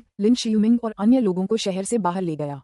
शाही सेना के शहर से बाहर निकलने के बाद जब उन्होंने जमीन पर बर्बरों के शव बिखरे देखे तो वे सभी अविश्वसनीय रूप से अचंभित रह गए। जमीन पर लगा खून अभी सूखा भी नहीं था, जो स्पष्ट रूप से दर्शाता है कि पिछली रात एक लड़ाई छिड़ी थी। क्या नॉर्थ सिटी के पास वास्तव में इतनी भयानक युद्ध शक्ति थी? उन्होंने यह उपलब्धि कैसे हासिल की? सैनिकों को अपनी आंखों के सामने का दृश्य देखकर विश्वास करना मुश्किल हो रहा था, खासकर जब उन्होंने देखा कि बर्बर सैनिकों और उनके घोड़ों के शरीर टुकड़े टुकड़े हो चुके थे। वे ये जानने के लिए और भी उत्सुक हो गए कि नॉर्थ सिटी ने किस तरह के हथियार का इस्तेमाल करके आदमियों और घोड़ों के शरीरों को चूर चूर कर दिया था। ये 70,000 सैनिक अधिकतर कई लड़ाइयों के अनुभवी थे, लेकिन ये पहली बार था जब उन्होंने इतना खूनी युद्ध क्षेत्र देखा था, जो उनके द्वारा पहले देखी गई किसी भी लड़ाई से कहीं अधिक भयानक और खूनी था। उन बर्बर सैनिकों के कवच ऐसे लग रहे थे मानो किसी चीज से नष्ट कर दिए गए हों। पिछली लड़ाइयों में कम से कम सैनिकों के शरीर कुछ हद तक सही सलामत थे। ज्यादा से ज्यादा एक हाथ या एक पैर या कुछ और गायब था, लेकिन उनके सामने का दृश्य बिल्कुल अलग था। कुछ बर्बर सैनिकों के शवों को शायद फिर से जोड़ना असंभव था। किसी चीज ने उन्हें पूरी तरह से टुकड़ों में बिखेर दिया था। सैनिकों के मन में एक प्रश्न उठ खड़ा हुआ, कल रात यान काउंटी के उत्तरी द्वार पर आखिर क्या हुआ? सिर्फ सैनिक ही ऐसा नहीं सोच रहे थे। लिन शियुमिंग और झो यू भी बेहद हैरान थे और पिछली रात जो कुछ हुआ था उसके बारे में अटकलें लगा रहे थे। इस बिंदु पर लिन शियुमिंग और अधिक संकोच नहीं कर सका, इसलिए उसने पहल करते हुए ली फेंग से पूछा, जनरल ली, इन बर्बरों के शरीर इतने खंडित क्यों हो गए हैं? ये सवाल सुनकर ली फेंग ने जवाब दिया, ओह, शायद उन पर पत्थर गिरे हों। ये सुनकर लिन शियुमिंग तुरंत समझ गया कि ली फेंग झूठ बोल रहा है। क्या चट्टानें कई मीटर चौड़ा गड्ढा बना सकती हैं और बर्बर सैनिकों को इस हद तक चूर चूर कर सकती हैं? इसके अलावा कुछ बर्बर सैनिकों के शवों में इतने खून से लथपथ छेद क्यों थे? जाहिर है नॉर्थ सिटी ने किसी ऐसे रहस्यमय हथियार का इस्तेमाल किया था जिसे उन्होंने पहले कभी नहीं देखा था। लिन शियुमिंग आखिरकार किलिन सेना का कमांडर था और युद्ध में अनुभवी होने के कारण वह कोई मूर्ख नहीं था। हालांकि उसे यह नहीं पता था कि नॉर्थ सिटी ने किस हथियार का इस्तेमाल किया था, लेकिन लिन शियुमिंग को यह बिल्कुल स्पष्ट था कि यह हथियार निश्चित रूप से ट्रेबुचे नहीं था और उससे कहीं अधिक भयानक था। लेकिन जब वह पहले शहर की दीवार पर चढ़ा था तो उसने ऐसा कोई बड़ा हथियार नहीं देखा था जो इतने घातक प्रभाव पैदा करने में सक्षम हो। इससे क्या संकेत मिलता है? इससे पता चला कि दक्षिण द्वार पर आधे घंटे तक इंतजार करने के दौरान नॉर्थ सिटी ने पिछली रात इस्तेमाल किए गए सभी हथियारों को हटा दिया था, विशेष रूप से शाही सेना को उन्हें खोजने से रोकने के लिए। लिन शियुमिंग का चेहरा कुछ गंभीर हो गया। अब उसे समझ आ गया था कि उत्तरी राजकुमार अब वह उत्तरी राजकुमार नहीं था जिसे उसने राजधानी में देखा था। उत्तर राजकुमार पर पहले से ही उसने जो युद्ध शैली की आभा महसूस की थी, उससे वह यह निर्धारित कर सकता था कि उत्तर राजकुमार में एक बड़ा परिवर्तन हुआ है और इसी प्रकार उत्तर शहर में भी एक महत्वपूर्ण परिवर्तन हुआ है। लिन शियुमिंग के मन में अचानक एक साहसिक विचार आया। अतीत का उत्तर राजकुमार हमेशा से अपनी असली क्षमताओं को छिपाता रहा था। इसी अनुमान के साथ लिन शियुमिंग ने शाही सेना का नेतृत्व करते हुए वानिंग घाटी की ओर उत्तर दिशा में बढ़ना जारी रखा। तभी धरती कांपने लगी। दूर से घोड़ों के खुरों की गड़गड़ाहट सुनाई देने लगी। इसके बाद परछाइयों का एक विशाल समूह तेजी से यान काउंटी की ओर बढ़ा। ये देखकर लिन शियुमिंग ने सोचा कि बर्बर सेना आ गई है और तुरंत कहा, सभी सैनिक सतर्क हो जाओ। हालांकि लिन शियुमिंग के शब्द समाप्त होते ही ली फेंग ने कहा, जनरल लिन, घबराएं मत, वे उत्तरी शहर की घुड़सवार सेना है। ली फेंग की बातें सुनकर लिन शियुमिंग एक बार फिर स्तब्ध रह गई। नॉर्थ सिटी की घुड़सवार सेना? क्या नॉर्थ सिटी के पास वास्तव में इतनी बड़ी संख्या में घुड़सवार सेना है? जब लिन शियुमिंग का ध्यान कहीं और भटक रहा था तभी उनके डिप्टी झो यू ने उन्हें याद दिलाया, जनरल, जल्दी देखो, वे भारी घुड़सवार सेना है। ये शब्द सुनकर लिन शियुमिंग ने सामने मौजूद घुड़सवार सेना के विशाल समूह की ओर देखा और पल भर में अवाक रह गया। वे वास्तव में भारी घुड़सवार सेना थे और ऐसा लग रहा था कि वहाँ कम से कम 5,000 आदमी थे। ये कैसे संभव है? नॉर्थ सिटी को इतने भारी घुड़सवार बल कब मिल गए? किसी जागीरदार को तभी काफी अच्छा माना जा सकता है जब वह 3,000 हल्के घुड़सवारों का खर्च उठा सके, लेकिन उत्तरी राजकुमार के पास वास्तव में 5,000 से अधिक भारी घुड़सवार थे। यह कुछ ही देर में जुवान युआन चेन के नेतृत्व में भारी घुड़सवार सेना ली फेंग और उसके समूह के सामने प्रकट हुई। हालांकि लू चेन ने जुवान युआन चेन को तुरंत अपनी सेना लेकर राजकुमार की पत्नी से मिलने के लिए एनपिंग शहर जाने का आदेश दिया था, लेकिन हाल ही में एक युद्ध समाप्त हुआ था और सभी सैनिक थके हुए थे। इसलिए जुवान युआन चेन ने कुछ संक्षिप्त व्यवस्थाएं की और तभी संयोगवश उनकी मुलाकात ली फेंग और उसके साथियों से हो गई। ली फेंग को इशारे में सिर हिलाकर सहमति देने के बाद जुवान युआन चेन ने शाही सेना को दरकिनार करते हुए सीधे यान काउंटी की ओर प्रस्थान किया। विशाल और प्रभावशाली घुड़सवार सेना को देखकर शाही सेना के सैनिकों के शरीर कांपने लगे। घोड़ों के खुरों की आवाज उनके दिलों में गूंज उठी। जुवान युआन चेन और उसकी भारी घुड़सवार सेना के चले जाने के बाद लिन शियुमिंग ने अपना सिर घुमाकर ली फेंग से पूछा, जनरल ली, क्या ये सचमुच राजकुमार की घुड़सवार सेना है? अगर मैं गलत नहीं हूँ तो कम से कम 5000 भारी घुड़सवार तो होंगे ही, है ना? राजकुमार कितने समय से उत्तरी शहर में हैं और उन्होंने इतने कम समय में इतने सारे कवच कैसे बनवा लिए? एक भारी घुड़सवार सेना बनाने के लिए न केवल सैनिकों के लिए कवच बनाने की आवश्यकता होती है, बल्कि उनके घोड़ों के लिए भी युद्ध कवच बनाने की आवश्यकता होती है और इसके अलावा असाधारण रूप से अच्छी गुणवत्ता वाले घोड़ों का प्रजनन करने की भी आवश्यकता होती है। लिन शियुमिंग को विश्वास नहीं हो रहा था कि उत्तरी राजकुमार इतने कम समय में 5000 भारी घुड़सवारों की ऐसी सेना तैयार कर सकता है, खासकर जब उनका नेतृत्व एक ग्रैंडमास्टर स्तर का अधिकारी कर रहा हो। नॉर्थ प्रिंस मैंशन और नॉर्थ सिटी के पास उतना पैसा था या नहीं, ये तो छोड़ ही दीजिए, इतना समय ही नहीं था जब तक उत्तर राजकुमार पहले से ही गुप्त रूप से ऐसी घुड़सवार सेना तैयार करवा रहा था। सुम सम्राट की पीठ पीछे इतनी भारी घुड़सवार सेना का गुप्त रूप से निर्माण करके उत्तर राजकुमार की क्या योजना थी, ये तो कहने की जरूरत ही नहीं थी। इस समय लिन शियुमिंग के बगल में खड़ी झो यू के चेहरे पर अनायास ही एक मुस्कान आ गई। उन्हें सचमुच यह उम्मीद नहीं थी कि नॉर्थ सिटी की उनकी यात्रा से नॉर्थ प्रिंस का रहस्य उजागर हो जाएगा। अगर वह शाही दरबार को ये सूचना दे दे कि उत्तरी राजकुमार ने निजी तौर पर 5000 भारी घुड़सवार सैनिकों का निर्माण कराया है, तो उत्तरी राजकुमार इस बार बच निकलने में सक्षम नहीं हो पाएगा। उस समय ली फेंग ने मुस्कुराते हुए उत्तर दिया, राजकुमार के महल में कई कुशल कारीगर हैं, इसलिए कवच बनाने की गति काफी तेज है, इसमें कोई आश्चर्य की बात नहीं है। इतना कहकर ली फेंग लिन शियुमिंग और उनके साथियों के साथ आगे बढ़ गए। लिन शियुमिंग को भी समझ आ गया था कि ली फेंग उन्हें उत्तर राजकुमार के बारे में कुछ नहीं बताने वाले हैं, इसलिए उन्होंने आगे कुछ नहीं पूछा और ली फेंग के साथ उत्तर की ओर चल दिए। धीरे धीरे लिन शियुमिंग और उसके आदमियों को बर्बर जनजाति के सैनिकों के और अधिक शव मिलने लगे और जल्द ही वे वानिंग नदी के पास पहुंच गए, जो खून से लाल हो चुकी थी। इस समय वानिंग नदी पाताल लोक से बहने वाली अधोलोक की नदी के समान थी। नदी किनारे लाशों का ढेर देखकर सैनिकों के रोंगटे खड़े हो गए। उन्होंने पहले सोचा था कि शहर में संदेशवाहक सैनिक द्वारा घोषित 20,000 बर्बर जनजाति के सैनिकों के मारे जाने की खबर झूठी थी, लेकिन वानिंग नदी को खून से लाल देखकर उन्हें एहसास हुआ कि वानिंग घाटी में नदी के ऊपरी हिस्से में बर्बर जनजाति के सैनिकों के और भी शव हो सकते हैं। शायद 20,000 बर्बर जनजाति के सैनिकों को मार गिराने की सैन्य उपलब्धि सचमुच वास्तविक थी। ये सोचकर कि उत्तरी राजकुमार ने उत्तरी शहर के सैनिकों के साथ मिलकर 2 लाख बर्बर सैनिकों को मार गिराया था, शाही सेना के सैनिकों की रीढ़ की हड्डी में सिहरन दौड़ गई। नॉर्थ सिटी में कितने लोग थे? 2 लाख बर्बर जनजाति के सैनिकों को मार गिराया। इसका मतलब ये था कि नॉर्थ सिटी के सैनिकों की संख्या 8वीं कक्षा या यहाँ तक कि 9वीं कक्षा के बराबर हो गई थी। लेकिन क्या ये संभव था? उसी क्षण जमीन फिर से कांपने लगी। दूर से एक बार फिर कुछ और काली आकृतियां दिखाई दी। अध्याय 116, अध्याय 116, अध्याय 116। उत्तरी राजकुमार विद्रोह करने जा रहा है। _1 अध्याय 116, उत्तरी राजकुमार विद्रोह करने जा रहा है। अनुवादक 54,96,90,339। दूर से आती काली आकृतियों को देखकर ली फेंग ने भौहें चढ़ाकर फिर से चिल्लाया, सभी सैनिक हथियार उठाओ। जो घुड़सवार सेना अभी अभी गुजरी थी वह उत्तरी राजकुमार की थी, तो निश्चित रूप से ये उसके आदमी नहीं थे, है ना? इसलिए लिन शियुमिंग का मानना था कि बर्बर जनजाति की सेना के बदला लेने के लिए आने की उच्च संभावना थी। हालांकि जैसे ही सैनिकों ने आसन युद्ध के लिए खुद को तैयार किया, ली फेंग ने कहा, जनरल लिन, घबराने की कोई जरूरत नहीं है, ये भी राजकुमार की घुड़सवार सेना है। ये सुनकर लिन शियुमिंग और झो यू चौंक गए। ऐसा कैसे हो सकता है? नॉर्थ सिटी इतनी गरीब जगह थी कि यह पहले से ही अविश्वसनीय था कि वे 5000 भारी घुड़सवार सेना को बनाए रख सकते थे, और अब ली फेंग वास्तव में उन्हें बता रहा था कि उत्तरी राजकुमार के पास एक और घुड़सवार सेना है। जैसे ही लिन शियुमिंग को लगा कि उसका पूरा विश्व दृष्टिकोण उलट गया है, वेनरेन ली के नेतृत्व में घुड़सवार सेना पहले ही उनके सामने पहुंच चुकी थी। इस बार वेनरेन ली के नेतृत्व में घुड़सवार सेना की संरचना और भी आश्चर्यजनक थी, क्योंकि इस बार इसमें केवल 5000 घुड़सवार ही नहीं थे। इतनी बड़ी संख्या में भारी घुड़सवार सेना को देखकर लिन शियुमिंग, झो यू और 70,000 शाही सैनिक अपनी जगह पर जम गए।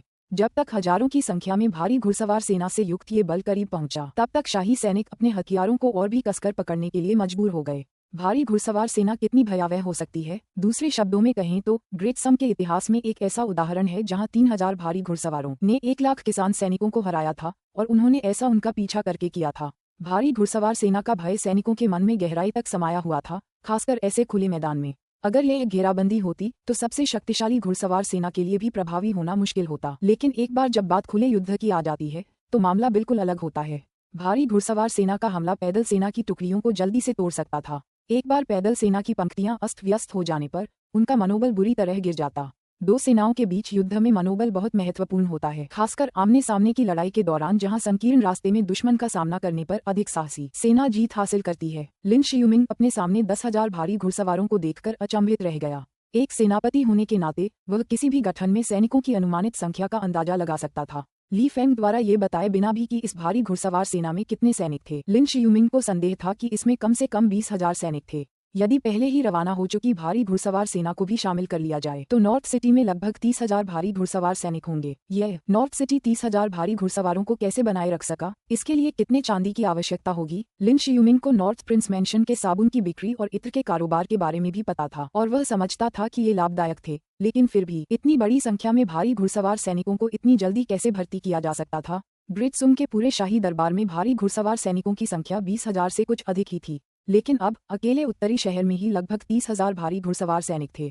क्या कोई सचमुच यह मान सकता था कि उत्तरी राजकुमार के मन में कोई और इरादा नहीं था? शायद उत्तरी शहर की खबर दरबार तक पहुंचते ही दरबार ने उत्तरी राजकुमार को दक्षिण की ओर बढ़ने से रोकने के लिए रातों रात क्यूई राजकुमार के क्षेत्र में सेना तैनात कर दी होगी, या फिर उन्होंने उत्तरी राजकुमार की पत्नियों और बच्चों को अनपिंग शहर से राजधानी लाकर बंधक बना लिया होगा ताकि उन पर नजर रखी जा सके। उत्तरी राजकुमार की भारी घुड़सवार सेना बर्बर जनजाति के 3 लाख योद्धाओं की तुलना में कहीं अधिक भयावह थी। बर्बर जनजाति के 3 लाख सैनिकों के दक्षिण की ओर बढ़ने के साथ फिलहाल ऐसा प्रतीत हो रहा था कि वे ज्यादा से ज्यादा उत्तरी शहर पर कब्जा कर लेंगे। शायद उन्होंने गुप्त रूप से कुछ कुलीन परिवारों या राजकुमारों के साथ समझौते भी कर लिए हों और वे ग्रेट सुम के मुख्य क्षेत्र पर सीधे हमला न करें। लेकिन अगर उत्तरी राजकुमार की हजारों भारी घुड़सवार सेना दक्षिण की ओर बढ़ती है तो उनका लक्ष्य संभवतः केवल एक काउंटी नहीं बल्कि संपूर्ण ग्रेट सुम होगा। राजकुमार लू शुयुन के रूप में झो यू को पसीना आने लगा। उसे ऐसा लगा जैसे वह किसी खतरनाक जगह पर आ गया हो। आज उत्तर राजकुमार का रहस्य उजागर करने के बाद वह सोचने लगा कि क्या वह उत्तर शहर छोड़ पाएगा। उसी क्षण लिन शियुमिंग के सैनिकों में से एक हकलाते हुए बोला, जनरल, जनरल, देखिए, उधर देखिए, वहाँ बर्बर जनजाति के बहुत सारे सैनिक हैं। लिन शियुमिंग ने तुरंत अपनी निगाहें दूर की ओर उठाईं। तभी उन्होंने बर्बर जनजाति के सैनिकों के हाथ बंधे हुए देखे, जिन्हें उत्तरी शहर के सैनिक समूहों में उनकी ओर ला रहे थे। पहली नजर में तो यह अंतहीन प्रतीत होता था। लोगों को एक बार फिर यान काउंटी के संदेशवाहक सैनिक से मिली युद्ध रिपोर्टों की याद आ गई। 20,000 बर्बर जनजाति के सदस्य मारे गए, 10,000 बर्बर जनजाति के सैनिकों को बंदी बना लिया गया। क्या ये हो सकता है? सत्य, अरे या वाह, ये कैसी जीत है। नॉर्थ सिटी में जबरदस्त उथल पुथल मचने वाली है। नहीं, ये कहना चाहिए कि उत्तरी राजकुमार सब कुछ उलट पुलट करने वाला है। ग्रेट सुम की स्थापना के बाद से विदेशी युद्धों में ऐसी विजय कभी नहीं हुई थी।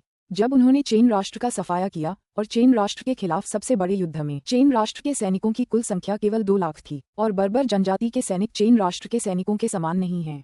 बर्बर जनजाति की युद्ध शक्ति और भी भयंकर है। बर्बर जनजाति के खिलाफ युद्धों में लगभग हमेशा बर्बर ही हमलावर होते थे, जबकि ग्रेट सम रक्षक होता था और हर बार ग्रेट सम को भारी नुकसान उठाना पड़ता था। भारी नुकसान के अलावा प्रत्येक युद्ध के अंत में ठीक उसी समय जब ग्रेट सम जवाबी हमला करने वाला होता था, बर्बर जनजाति अपने सैनिकों को लेकर बिना कोई निशान छोड़े गायब हो जाती थी, जिससे ग्रेट सम की सेना को जवाबी हमला करने का कोई अवसर नहीं मिलता था। अब नॉर्थ सिटी ने न केवल बर्बर जनजाति की 3 लाख सैनिकों की सेना को परास्त किया है, बल्कि उन्होंने उनके 1 लाख सैनिकों को बंदी भी बना लिया है। मुझे डर है कि एक बार यह खबर अदालत तक पहुंच जाए तो राजधानी शहर में सब कुछ बदल जाएगा। इस समय दरबार के 70,000 सैनिक सांस लेने की भी हिम्मत नहीं कर पा रहे थे। सभी पकड़े गए बर्बर कैदियों को ले जाते हुए देख रहे थे। 10,000 बर्बर कैदियों को उनके पास से गुजरने में ही आधा घंटा लग गया। जाहिर है, इसका मुख्य कारण ये था कि उत्तरी शहर के सैनिकों ने उनके द्वारा परेशानी पैदा करने के डर से उन्हें अलग कर दिया था और इससे कुछ समय बर्बाद हुआ।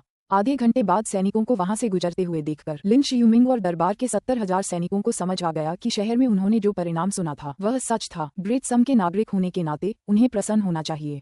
आखिरकार बर्बर जनजाति के खिलाफ युद्धों के इतिहास में ये सबसे बड़ी जीत थी। लेकिन जनरल से लेकर कर्नल तक और निचले स्तर के सैनिकों तक किसी ने भी मुस्कुराहट नहीं दिखाई। लिन शियुमिंग और दरबार के सैनिक अभी भी स्तब्ध थे कि तभी दूर से घोड़ों के तेज कदमों की आवाज फिर से सुनाई देने लगी। उन्होंने अंधेरी परछाइयों की एक और पंक्ति को पास आते देखा। लिन शियुमिंग पूरी तरह से सुन्न महसूस कर रही थी। कई दसियों हजार भारी घुड़सवार सेना और नॉर्थ सिटी को इतने सारे भारी घुड़सवार सैनिक कहाँ से मिले? उत्तर का राजकुमार आखिर करने की कोशिश कर रहा है क्या वह विद्रोह करने की कोशिश कर रहा है? लिन शियुमिंग के एक मोटे अनुमान के अनुसार उत्तरी शहर के पास कम से कम 50,000 भारी घुड़सवार सेना होनी चाहिए। इन 50,000 भारी घुड़सवार सेना उत्तरी शहर के 1 लाख दास सैनिकों और कुछ नियमित सैनिकों की भर्ती के साथ उत्तरी शहर किसी भी राजवंश पर हमला करने की ताकत रखता है। फिलहाल कोई भी राजवंश अधिकतम लगभग 10 लाख सैनिकों को जुटा सकता है, लेकिन उनमें से काफी संख्या में सैनिक युद्ध के लिए तैयार नहीं होते हैं। जो वास्तव में लड़ सकते हैं उनकी संख्या निश्चित रूप से 10 लाख तक नहीं पहुंचेगी, जबकि नॉर्थ सिटी के सभी सैनिक असली हैं, खासकर ये बर्बर गुलाम सैनिक जो व्यवहारिक रूप से तोप का चारा बनने के लिए एकदम सही हैं। इस समय लिन शियूमिंग के मन में केवल 3 शब्द ही थे, एक याचिका लिखो। उन्हें आज रात याचिका लिखकर इसकी रिपोर्ट देनी होगी। उत्तर नगर की शक्ति असीम है, नियंत्रण खोने का खतरा है और न्यायालय को उत्तर नगर में हुई घटनाओं की सूचना यथाशीघ्र देनी होगी। बेशक उत्तर नगर की जीत की सूचना भी न्यायालय को देनी होगी। इसलिए लिन शियूमिंग इस अवसर का लाभ उठाते हुए लाल रिबन संदेशवाहक के माध्यम से उत्तर नगर में हुई घटनाओं की खबर न्यायालय को भेजेगा। जहां तक इस बात का सवाल है कि क्या उत्तरी राजकुमार लाल रिबन वाले दूत को दरबार में लौटने की अनुमति देगा, यह एक अलग मामला है। उत्तर का राजकुमार हमेशा से ही बेकार होने का दिखावा करता रहा था, लेकिन अब उसने अचानक अपनी असली क्षमताओं का खुलासा किया और दिखावा करना बंद कर दिया।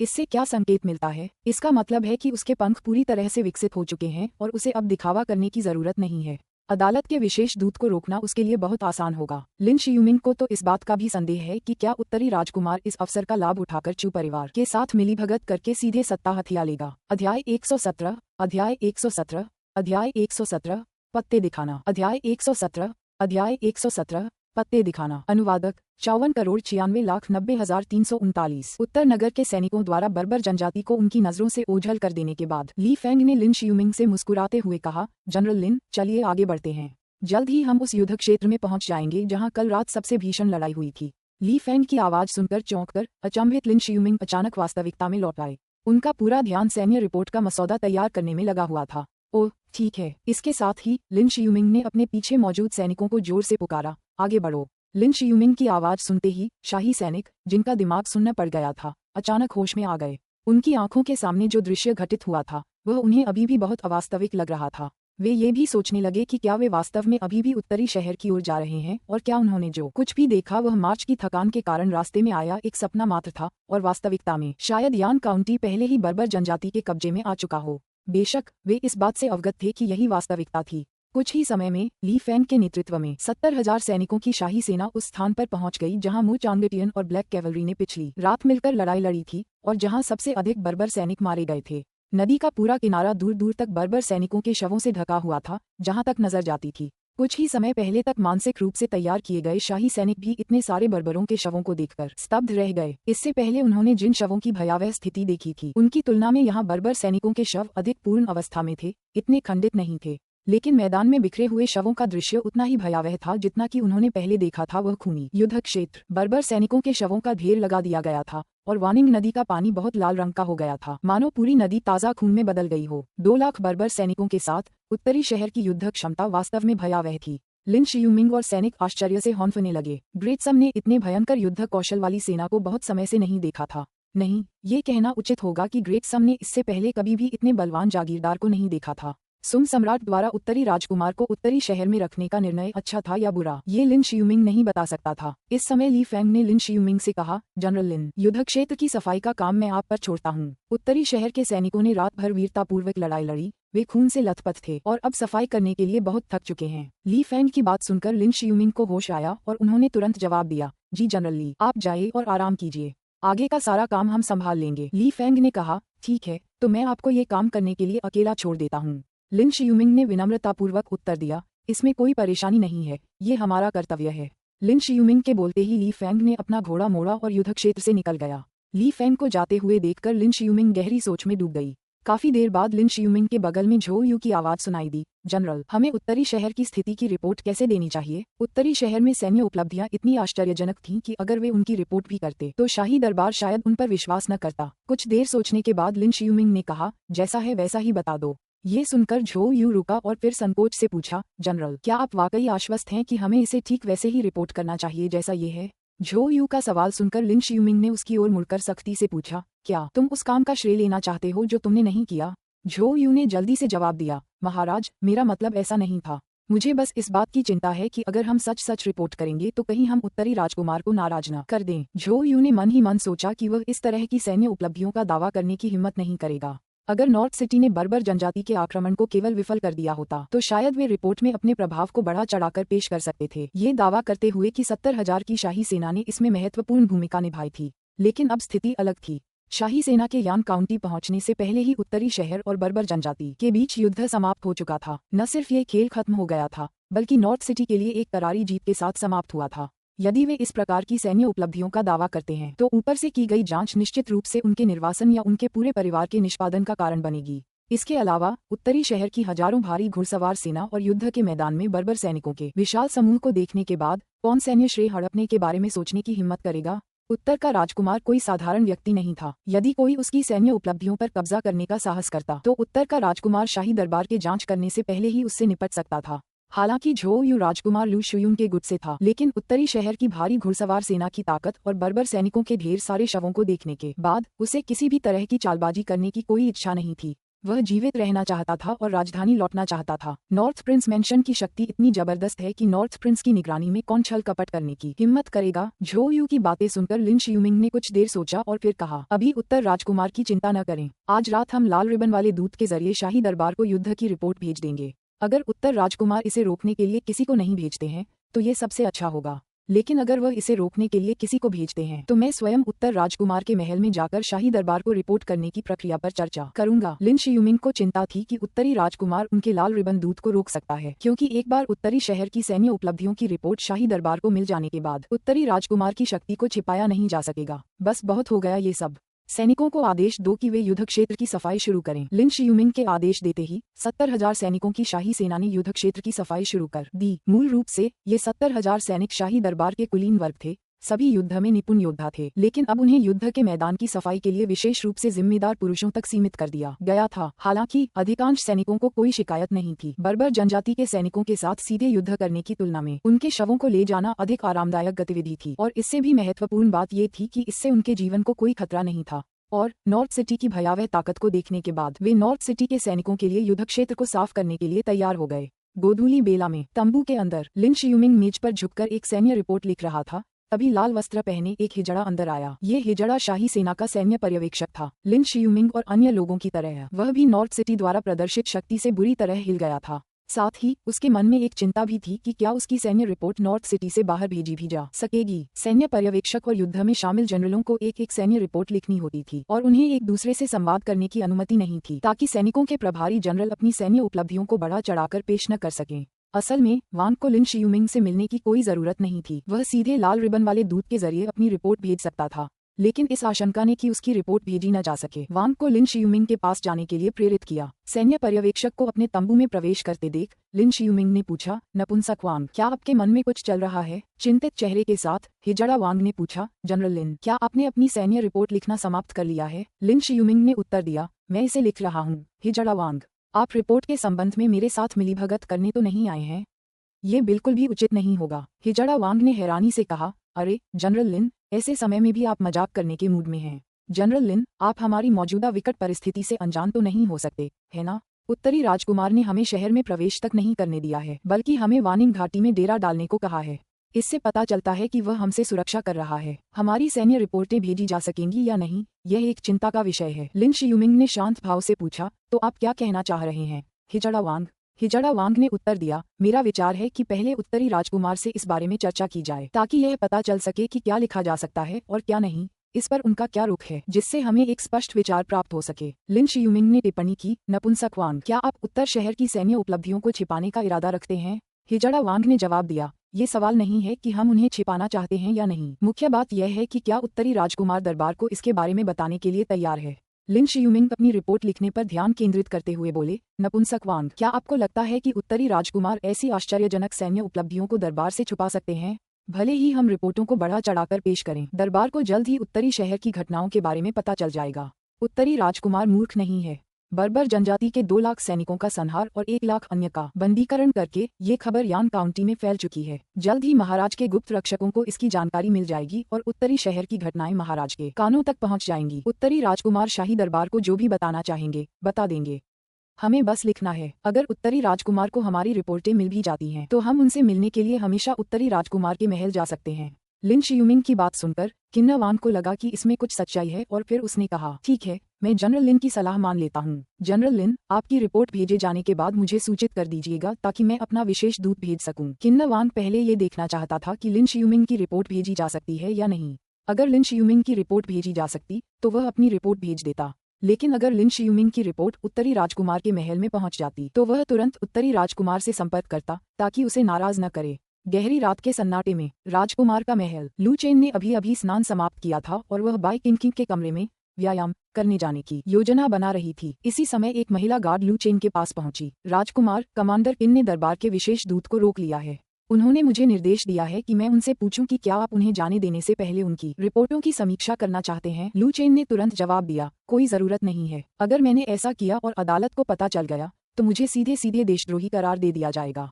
रेड रिबन मैसेंजर की रिपोर्टें सीधे अग्रिम पंक्ति के जनरलों के हाथों से सम्राट तक जाती थीं। उन्हें खोलने और जांचने वाला पहला व्यक्ति सम्राट ही होता था। यदि उनके जैसा कोई जागीरदार रेड रिबन मैसेंजर की रिपोर्टों को खोलकर उनकी जांच करे और यदि यह बात सामने आ जाए तो उन्हें निश्चित रूप से देशद्रोही करार दिया जाएगा। एक ऐसा विचार जिसके बारे में सोचना भी उचित नहीं होगा। इसके अलावा उत्तरी शहर की सैन्य उपलब्धियां इतनी बड़ी थीं कि उन्हें दरबार से छिपाना असंभव था और लू चेन का ऐसा करने का कोई इरादा नहीं था। अब तो खुलकर अपनी बात रखना ही उसकी योजना थी। भला छिपाने की क्या बात थी? कई दसियों हजार भारी घुड़सवार सैनिकों और 1 लाख बंदी बर्बरों के साथ क्या पहले की तरह डरपोक होने की कोई आवश्यकता थी? बिल्कुल नहीं। इसके अलावा उनके पिता सम्राट का ध्यान कुलीन परिवारों पर केंद्रित था। उनके मन में अपने जागीरदारों को कमजोर करने का शायद ही कोई विचार था।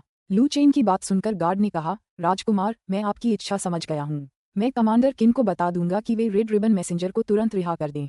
इतना कहते ही महिला गार्ड तुरंत मुड़ी और आंगन से बाहर निकल गई। कुछ दिनों के बाद अनपिंग शहर पहुंचने के बाद मुजिक्सवन और उनके समूह को यान काउंटी की स्थिति के बारे में लगातार चिंता सता रही थी और वे अक्सर समाचार जुटाने के लिए राजकुमार के महल से लोगों को भेजते थे। उस समय चू युकीन आंगन में उदास बैठी थी। उसे अचानक एहसास हुआ कि चेना के बिना उसका पूरा अस्तित्व ही आत्माहीन प्रतीत हो रहा था। पहले तो वह अनचाहे परिणामों से बचने के लिए लू चेन से दूरी बनाए रखने के बारे में हमेशा सोचती थी, लेकिन जब वे सचमुच अलग हो गए तो उसने खुद को उसकी बहुत याद करते हुए पाया।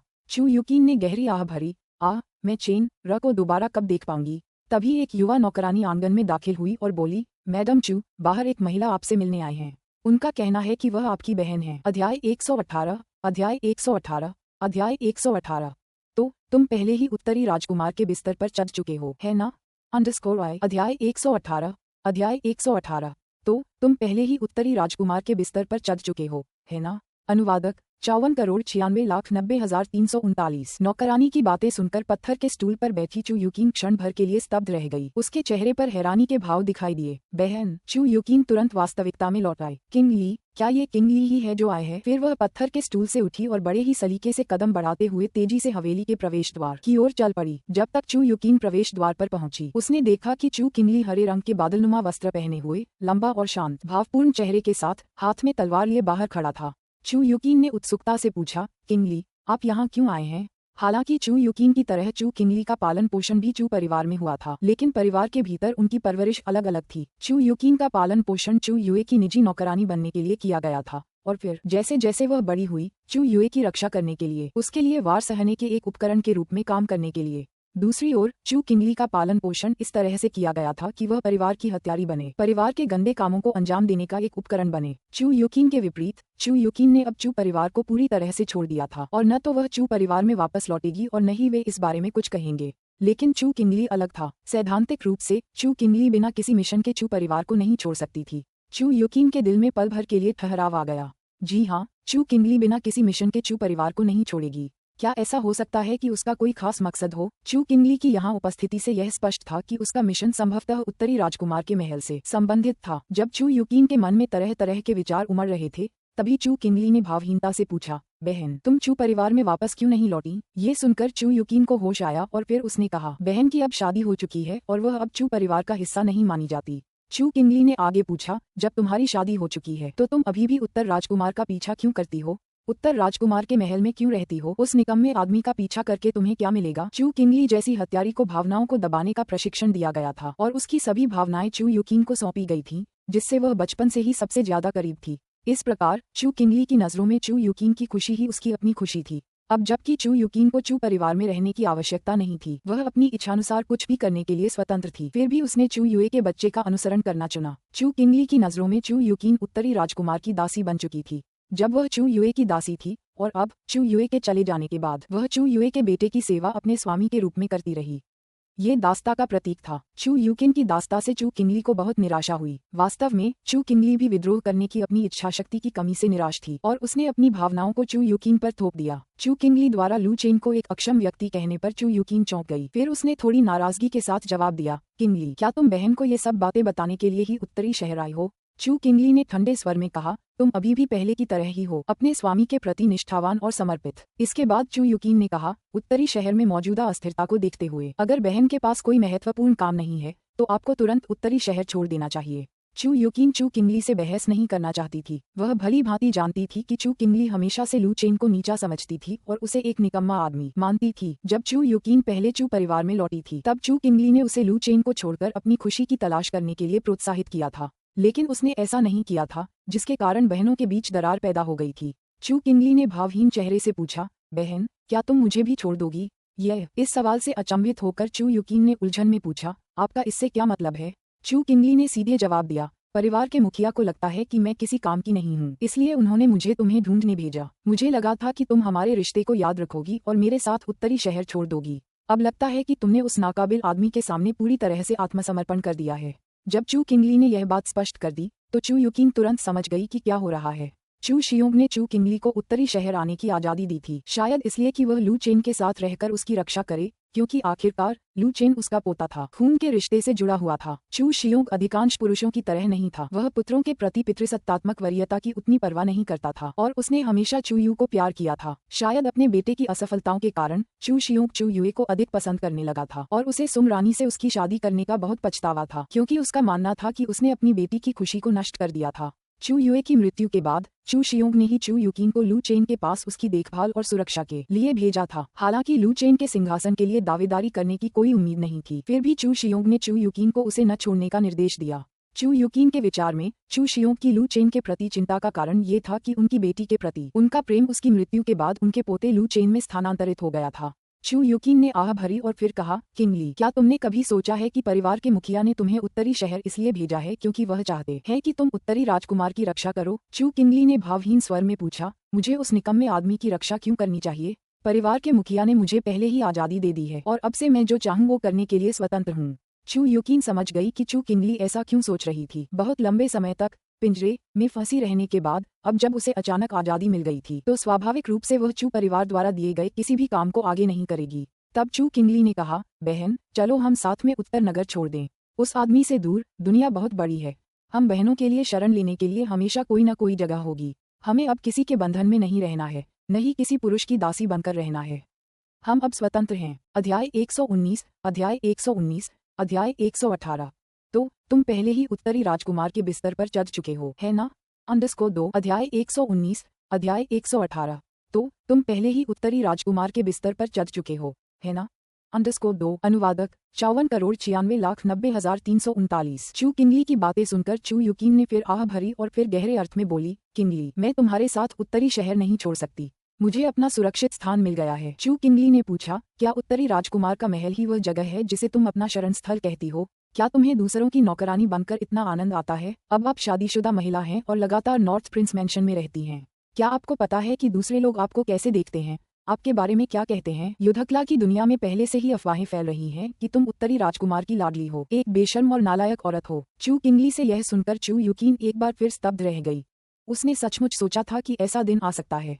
आखिरकार उत्तरी राजकुमार अब बच्चा नहीं था और वह अब चू युए की दासी नहीं थी। उसकी शादी वांग परिवार में हो चुकी थी और उत्तरी राजकुमार के साथ उसकी उपस्थिति हमेशा से कुछ हद तक अवैध ही थी। लोगों का यह मानना स्वाभाविक था कि उसके और उत्तरी राजकुमार के बीच कुछ चल रहा है। चू युकीन को चुप होते देख चू किंगली को लगा कि वह दुविधा में है और उसने इस अवसर का लाभ उठाते हुए कहा, बहन, मेरे साथ आओ। बर्बर जनजाति के 3 लाख घुड़सवार दक्षिण की ओर बढ़ रहे हैं और उत्तरी राजकुमार के साथ रहना तुम्हारे लिए घातक सिद्ध होगा। फिर चू युकीन अचानक वास्तविकता में लौट आए। उसके चेहरे पर पहले वाला गंभीर भाव तुरंत गायब हो गया और उसकी जगह एक हल्की सी मुस्कान आ गई। किंगली, मुझे खुशी है कि कुल प्रमुख ने तुम्हें आजादी दे दी है, लेकिन मैं तुम्हारे साथ नहीं जा सकता। मैंने उत्तरी राजकुमार के महल में जीवन भर रहने का फैसला कर लिया है, चाहे बाहरी लोग मेरे बारे में कुछ भी कहें। मैं इसे स्वीकार करूंगा। मैंने सिस्टर चू युए से वादा किया था कि मैं चेन र का अच्छे से ख्याल रखूंगी। चेन र अब मेरे लिए सब कुछ है और मैं उसे कभी नहीं छोड़ूंगी। किंगली, जाओ। ये देखकर कि चू युकीन अब भी उसके साथ जाने से इनकार कर रही है, चू किंगली के चेहरे पर कोई भाव नहीं बदला और उसने उदासीनता से कहा, तो बाहर की अफवाहें आखिरकार सच निकलीं। तुम सचमुच उत्तर राजकुमार के बिस्तर पर चढ़ गई हो, है ना? चू युकीन को अब भी गुस्सा नहीं आया। उसने बस इतना कहा, निर्दोष लोग खुद को शुद्ध कर लेते हैं, भ्रष्ट लोग खुद को कलंकित कर लेते हैं। इस बारे में और कुछ कहने का कोई फायदा नहीं है। किंगली, अब से अच्छे से रहना। ऐसा दिखावा करना कि तुम्हारी मुझ जैसी कोई बहन नहीं है। इस समय चू युकीन महल की ओर वापस मुड़ने ही वाली थी, लेकिन तभी चू किंगली ने अचानक कहा, चूंकि तुम मेरे साथ जाने से इनकार कर रही हो, तो मैं भी नहीं जाऊंगी। मैं देखना चाहती हूँ कि उस आदमी में ऐसा क्या खास है जिसने तुम्हें पूरी तरह से मोहित कर लिया है।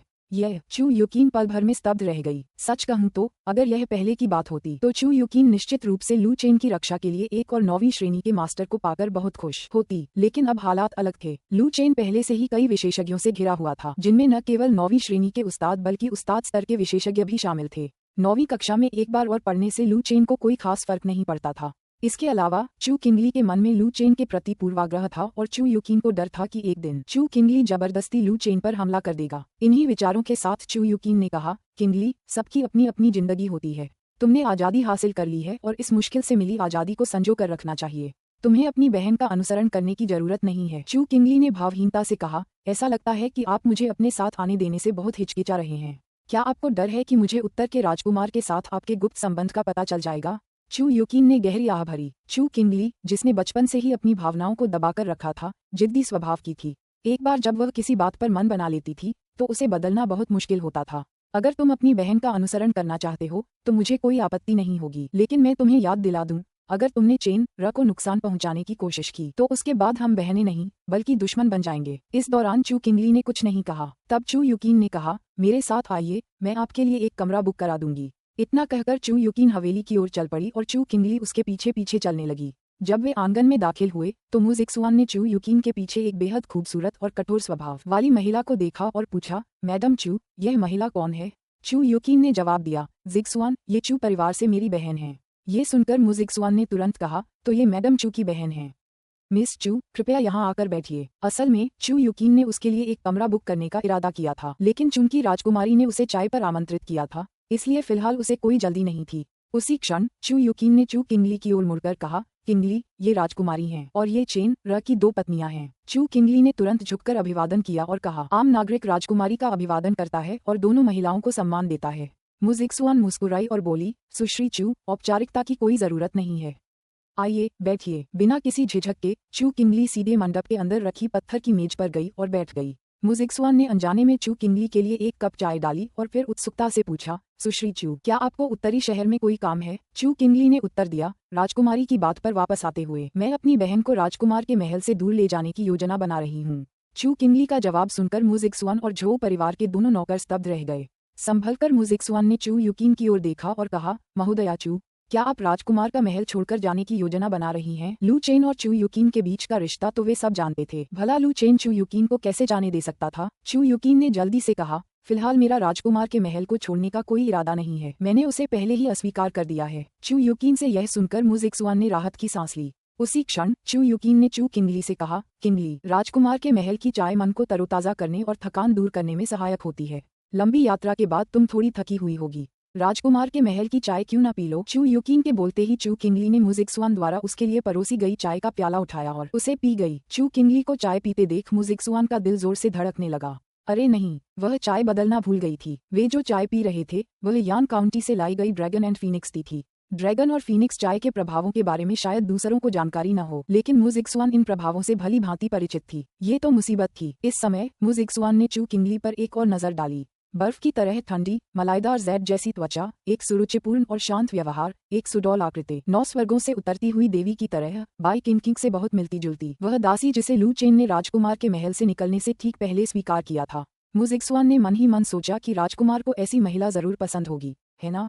उसे बस यही उम्मीद थी कि जब वे यान काउंटी लौटेंगे तो लू चेन उससे नाराज नहीं होगा। ड्रैगन और फीनिक्स चाय पीने के बाद चू किंगली ने पाया कि राजकुमार के महल की चाय में वास्तव में मन को तरोताजा करने और भावनाओं को स्थिर करने का प्रभाव होता है। अपने लगातार ठंडे चेहरे के बावजूद चू युकीन की राजकुमार के महल को उसके साथ छोड़ने की अनिच्छा सुनकर वह काफी दुखी महसूस कर रही थी। लेकिन ड्रैगन और फीनिक्स चाय पीने के बाद भारीपन की वह अनुभूति तुरंत गायब हो गई और उसे बहुत अधिक आराम महसूस हुआ। वह चाय सचमुच चमत्कारिक थी। इसके बाद चू किंगली ने मुजिक्सुआन से कहा, राजकुमारी, चाय के लिए धन्यवाद। मुजिक्सुआन ने थोड़ी शर्मिंदगी भरे लहजे में जवाब दिया, स्वागत है। फिर मुजिक्सुआन ने पूछा, सुश्री चू, उत्तरी शहर की मौजूदा अस्थिर स्थिति को देखते हुए आपकी आगे क्या योजनाएं हैं? चू किंगली ने भावहीन चेहरे से उत्तर दिया, राजकुमारी के पास वापस जाओ। मेरी बहन जहाँ भी होगी मैं भी वहीं रहूंगी। यह मुजिक्सुआन ने चू युकिन की ओर देखा। तब चू युकिन ने झट से कहा, जिक्सुआन, मैं उसे राजकुमार के महल के भीतरी प्रांगण में गार्ड की उप कमांडर बनाने की योजना बना रही हूँ। तुम्हारा क्या विचार है? बिना किसी झिझक के मुजिक्सुआन ने कहा, इसमें कोई दिक्कत नहीं है। वैसे मिस चू, मुझे अभी भी आपका नाम नहीं पता है। चू किंगली ने तब कहा, मेरा नाम चू किंगली है। मुजिक्सुआन ने उत्साह से कहा, तो अब से हम आपको किंगली कहकर बुलाएंगे। मुजिक्सुआन के बोलने ही वाली थी कि राजकुमार के महल से एक दासी अचानक घबराई हुई अंदर आई और बोली, राजकुमारी, राजकुमारी, ये तो बहुत बुरा हुआ। नौकरानी का पीला चेहरा और घबराहट भरी अभिव्यक्ति देखकर मुजिक्सुआन ने तुरंत पूछा, क्या हुआ? नौकरानी ने जल्दी से जवाब दिया, राजकुमारी, अनपिंग शहर की चौकी ने अभी अभी लगभग 5000 सैनिकों की एक घुड़सवार सेना को अनपिंग शहर की ओर तेजी से बढ़ते हुए देखा है। संदेह है कि वे बर्बर जनजाति के अग्रिम दस्ते हैं। ये शब्द सुनकर मुजिक्सुआन का दिमाग सुन्न हो गया और वह लगभग बेहोश होकर जमीन पर गिर पड़ी। झो यूयो और झो शियाक्सियाओ ने तुरंत मुजिक्सुआन का समर्थन किया। कांपते शरीर के साथ मुजिक्सुआन ने कहा, ये कैसे संभव है? यान काउंटी के वहां होने के बावजूद बर्बर जनजाति इतनी जल्दी अनपिंग शहर तक कैसे पहुंच सकती है? क्या ऐसा हो सकता है? यान काउंटी पहले ही। जैसे जैसे वह बोलती गई, मुजिक्सुआन और अधिक उत्तेजित होती गई। उसका चेहरा और भी पीला पड़ गया, मानो रंग ही उड़ गया हो। अध्याय 120, अध्याय 120, अध्याय 119। चेन एयर चमत्कार करने में सक्षम व्यक्ति है। अध्याय 120, अध्याय 119। चेन चमत्कार करने में सक्षम व्यक्ति है। अनुवादक 54,96,90,339। मुजिक्सुआन को सैन्य मामलों की ज्यादा समझ नहीं थी, लेकिन वह मूर्ख भी नहीं थी। वह जानती थी कि यान काउंटी बर्बर सेना के दक्षिण की ओर बढ़ने के रास्ते में एक मजबूत किला है। अगर यान काउंटी डटी रही तो बर्बरों को अनपिंग शहर तक पहुंचने के लिए बहुत लंबा रास्ता तय करना पड़ेगा। इतनी जल्दी वहां पहुंचना उनके लिए नामुमकिन था। बर्बरों की घुड़सवार सेना के इतनी तेजी से अनपिंग शहर तक पहुंचने की केवल एक ही संभावना थी, यान काउंटी पर कब्जा हो चुका था। यान काउंटी के पतन और लू चेन के भाग्य के अनिश्चित होने के विचार ने मुजिक्सुआन को ऐसा महसूस कराया जैसे उसकी दुनिया ढह रही हो। एक क्षण के लिए आंगन का वातावरण अचानक ही घुटन भरा और निराशाजनक हो गया। हालांकि दाझो और शियाझो मुजिक्सुआन का समर्थन कर रहे थे, लेकिन वे खुद मुश्किल से ही स्थिर खड़े रह पा रहे थे। यदि उत्तर के राजकुमार के साथ सचमुच कोई विपत्ति आ गई होती तो राजकुमार के महल की सभी महिलाओं का क्या होता? तभी चू युकिन को होश आया और उसने तुरंत एक नौकरानी से पूछा, क्या कप्तान मू ने इस बात की पुष्टि कर दी है कि वे बर्बरों की घुड़सवार सेना थे? चू युकिन को यह विश्वास करने से इनकार हो गया कि लू चेन का सिर्फ एक दुर्घटना में एक्सीडेंट हो गया था। लू चेन भाग्य का धनी था। यान काउंटी में रहने के उसके आत्मविश्वास को देखते हुए उसे पूरा यकीन रहा होगा कि वह शाही सेना के उत्तर की ओर बढ़ने तक किले को कुछ समय के लिए बचाए रख सकता है। अभी ज्यादा समय नहीं बीता था। यान काउंटी इतनी जल्दी कैसे गिर सकती थी? शायद घुड़सवार सेना बर्बर जनजाति से नहीं बल्कि शाही सेना से थी। नौकरानी ने कहा, कैप्टन मू ने शहर के द्वार बंद करने का आदेश दे दिया है और शहर के सभी सैनिक युद्ध के लिए तैयार हैं। हालांकि उन्होंने ये स्पष्ट रूप से नहीं कहा कि वे बर्बरों की घुड़सवार सेना ही हैं। उन्होंने बस इतना कहा कि घुड़सवार सेना उत्तर से आई है और संभवतः बर्बरों की ही है, और राजकुमारी को मानसिक रूप से तैयार रहने की सलाह दी। मुजिक्सुआन के दूसरे भाई मु शिंगपिंग ने इस मामले के बारे में उसे न बताने का इरादा किया था, क्योंकि उन्हें डर था कि वह ये खबर सहन नहीं कर पाएगी। लेकिन अंत में मु शिंगपिंग ने किसी को उत्तरी राजकुमार के महल को सूचित करने के लिए कहा, ये सोचकर कि मुजिक्सुआन को पहले से चेतावनी देने से उसे खुद को तैयार करने का समय मिल जाएगा, क्योंकि यह अभी भी अनिश्चित था कि आगे बढ़ रही घुड़सवार सेना वास्तव में बर्बर ही तो नहीं थी। अगर वे उत्तरी राजकुमार के भाग्य की पुष्टि होने तक मुजिक्सुआन को बताने का इंतजार करते तो शायद वह इस सदमे को और भी कम सहन कर पाती। नौकरानी की बातें सुनकर मुजिक्सुआन का चेहरा और भी पीला पड़ गया। उस क्षण झो यूयू की आंखों से आंसू बहने लगे। वू वू वू, क्या राजकुमार पहले ही आ चुके हैं? फिर चू युकिन ने कहा, जिक्सुआन, घबराओ मत, मैं जाकर देखती हूँ और पता लगाती हूँ। क्या तुम सब भूल गए हो कि चेना का भाग्य शुभ है? उस पर इतनी आसानी से विपत्ति नहीं आएगी। अगर उत्तरी शहर सचमुच गिर भी गया है तो भी उसे कोई परेशानी नहीं होगी। ये सुनकर बाकी महिलाओं को होश आ गया। सचमुच उनके राजकुमार का भाग्य सौभाग्यशाली था। उनकी मृत्यु इतनी आसानी से कैसे हो सकती थी? ये सोचकर मुजिक्सुआन ने थोड़ी राहत की सांस ली, फिर भी वह बहुत चिंतित रही। इसके बाद चू युकिन सीधे आंगन के निकास द्वार की ओर चली गई। चू युकिन को जाते देख चू किंगली झट से उठी और उसके पीछे पीछे चली गई। चू किंगली ने इसे एक अच्छा अवसर समझा और रास्ते में कहा, बहन, अगर उत्तर के राजकुमार के साथ सचमुच कोई दुर्घटना हो जाती है तो क्या तुम मेरे साथ उत्तर शहर छोड़ दोगी? चू किंगली के बोलते ही चू युकिन ने तुरंत जवाब दिया, चेनक के साथ कोई दुर्घटना नहीं होगी। चू यूकिन के लहजे में मौजूद आत्मविश्वास को सुनकर चू किंगली को लगा कि वह सच्चाई को नकार रही है और उसने आगे कुछ नहीं कहा। उसने मन ही मन सोचा कि चू यूकिन को जल्द ही वास्तविकता का सामना करना पड़ेगा और उसे जल्दी करने की कोई जरूरत नहीं है। 3 लाख सैनिकों की बर्बर सेना दक्षिण की ओर बढ़ रही थी और यान काउंटी में ज्यादा से ज्यादा 50,000 सैनिक थे। ये स्पष्ट था कि उत्तरी राजकुमार टिक नहीं पाएगा, फिर भी चू यूकिन को उस पर भरोसा था। चू किंगली को ये कुछ हद तक हास्यास्पद लगा। वह ये जानने के लिए उत्सुक थी कि उत्तरी राजकुमार ने उसकी बहन को किस प्रकार का जादुई पेय दिया था, जिससे उसे विश्वास हो गया था कि वह बर्बरों के दक्षिणी आक्रमण का सामना कर सकता है। आंगन से निकलने के बाद चू यूकिन तुरंत माँ पेन के पास घोड़ों का एक समूह लेने गई और सीधे शहर के द्वार की ओर चल पड़ी। चू किंगली भी राजकुमार के महल से घोड़ों के एक समूह के साथ तेजी से उनके पीछे पीछे चली गई। जल्द ही वे दोनों शहर के द्वार पर पहुंच गए, जहां अनपिंग शहर के द्वार पूरी तरह से बंद थे और शहर की दीवारों पर लगे गुलेल तैयार थे। चू यूकिन और चू किंगली शहर की दीवार पर चढ़ गईं। चू यूकिन को आते देख मु शिंगपिंग तुरंत पास आया और बोला, मैंने मैडम चू को देखा है। चू यूकिन ने तुरंत पूछा, कैप्टन मो, क्या स्थिति है? क्या ये पुष्टि हो गई है कि यह बर्बरों की घुड़सवार सेना है? क्योंकि वे सैनिकों के सामने थे, इसलिए चू यूकिन ने मु शिंगपिंग को कैप्टन मो कहकर संबोधित किया, ताकि मु परिवार के सदस्य के रूप में उसकी असली पहचान का पता न चल सके। और ग्रेट सुम के केंद्र के करीब स्थित अनपिंग शहर में होने के कारण इन विवरणों पर अतिरिक्त ध्यान देने की आवश्यकता थी। मु शिंगपिंग ने भौहें चढ़ाते हुए गंभीरता से उत्तर दिया, अभी इसकी पुष्टि नहीं हुई है। ऐसा लगता है कि वे सभी काले कवच में सजे भारी घुड़सवार हैं। मैंने अपने पिता को बर्बरों के बीच ऐसे घुड़सवारों का जिक्र करते कभी नहीं सुना। मु शिंगपिंग को बर्बरों से सीधे युद्ध करने का अनुभव नहीं था, लेकिन उसने मु चांगटियन से उनके बारे में बहुत कुछ सुना था और उन्हें कुछ हद तक समझता था। हालांकि उत्तरी भूमि की बर्बर जनजातियों से काले कवच वाली भारी घुड़सवार सेना के बारे में उसने पहली बार सुना था। घास के मैदानों के बर्बरों के पास लोहे की कमी थी और उनके लिए भारी घुड़सवार सेना का निर्माण करना चुनौतीपूर्ण होता, इसलिए मु शिंगपिंग अभी भी अनिश्चित था कि वे वास्तव में बर्बर थे या नहीं। जैसे ही मु शिंगपिंग बोल रहे थे, दूर से धूल उड़ने लगी और एक सैनिक ने तुरंत याद दिलाया, कैप्टन मो, मैडम चू, वे आ रहे हैं। चू यूकिन ने तुरंत दूर से अनपिंग शहर की ओर सीधे बढ़ते घुड़सवारों की ओर मुड़कर देखा। चू यूकिन और अन्य लोग ब्लैक कैवलरी के आने से पहले ही यान काउंटी छोड़ चुके थे, इसलिए उन्हें इस बात की जानकारी नहीं थी कि लू चेन के पास एक हैवी कैवलरी है।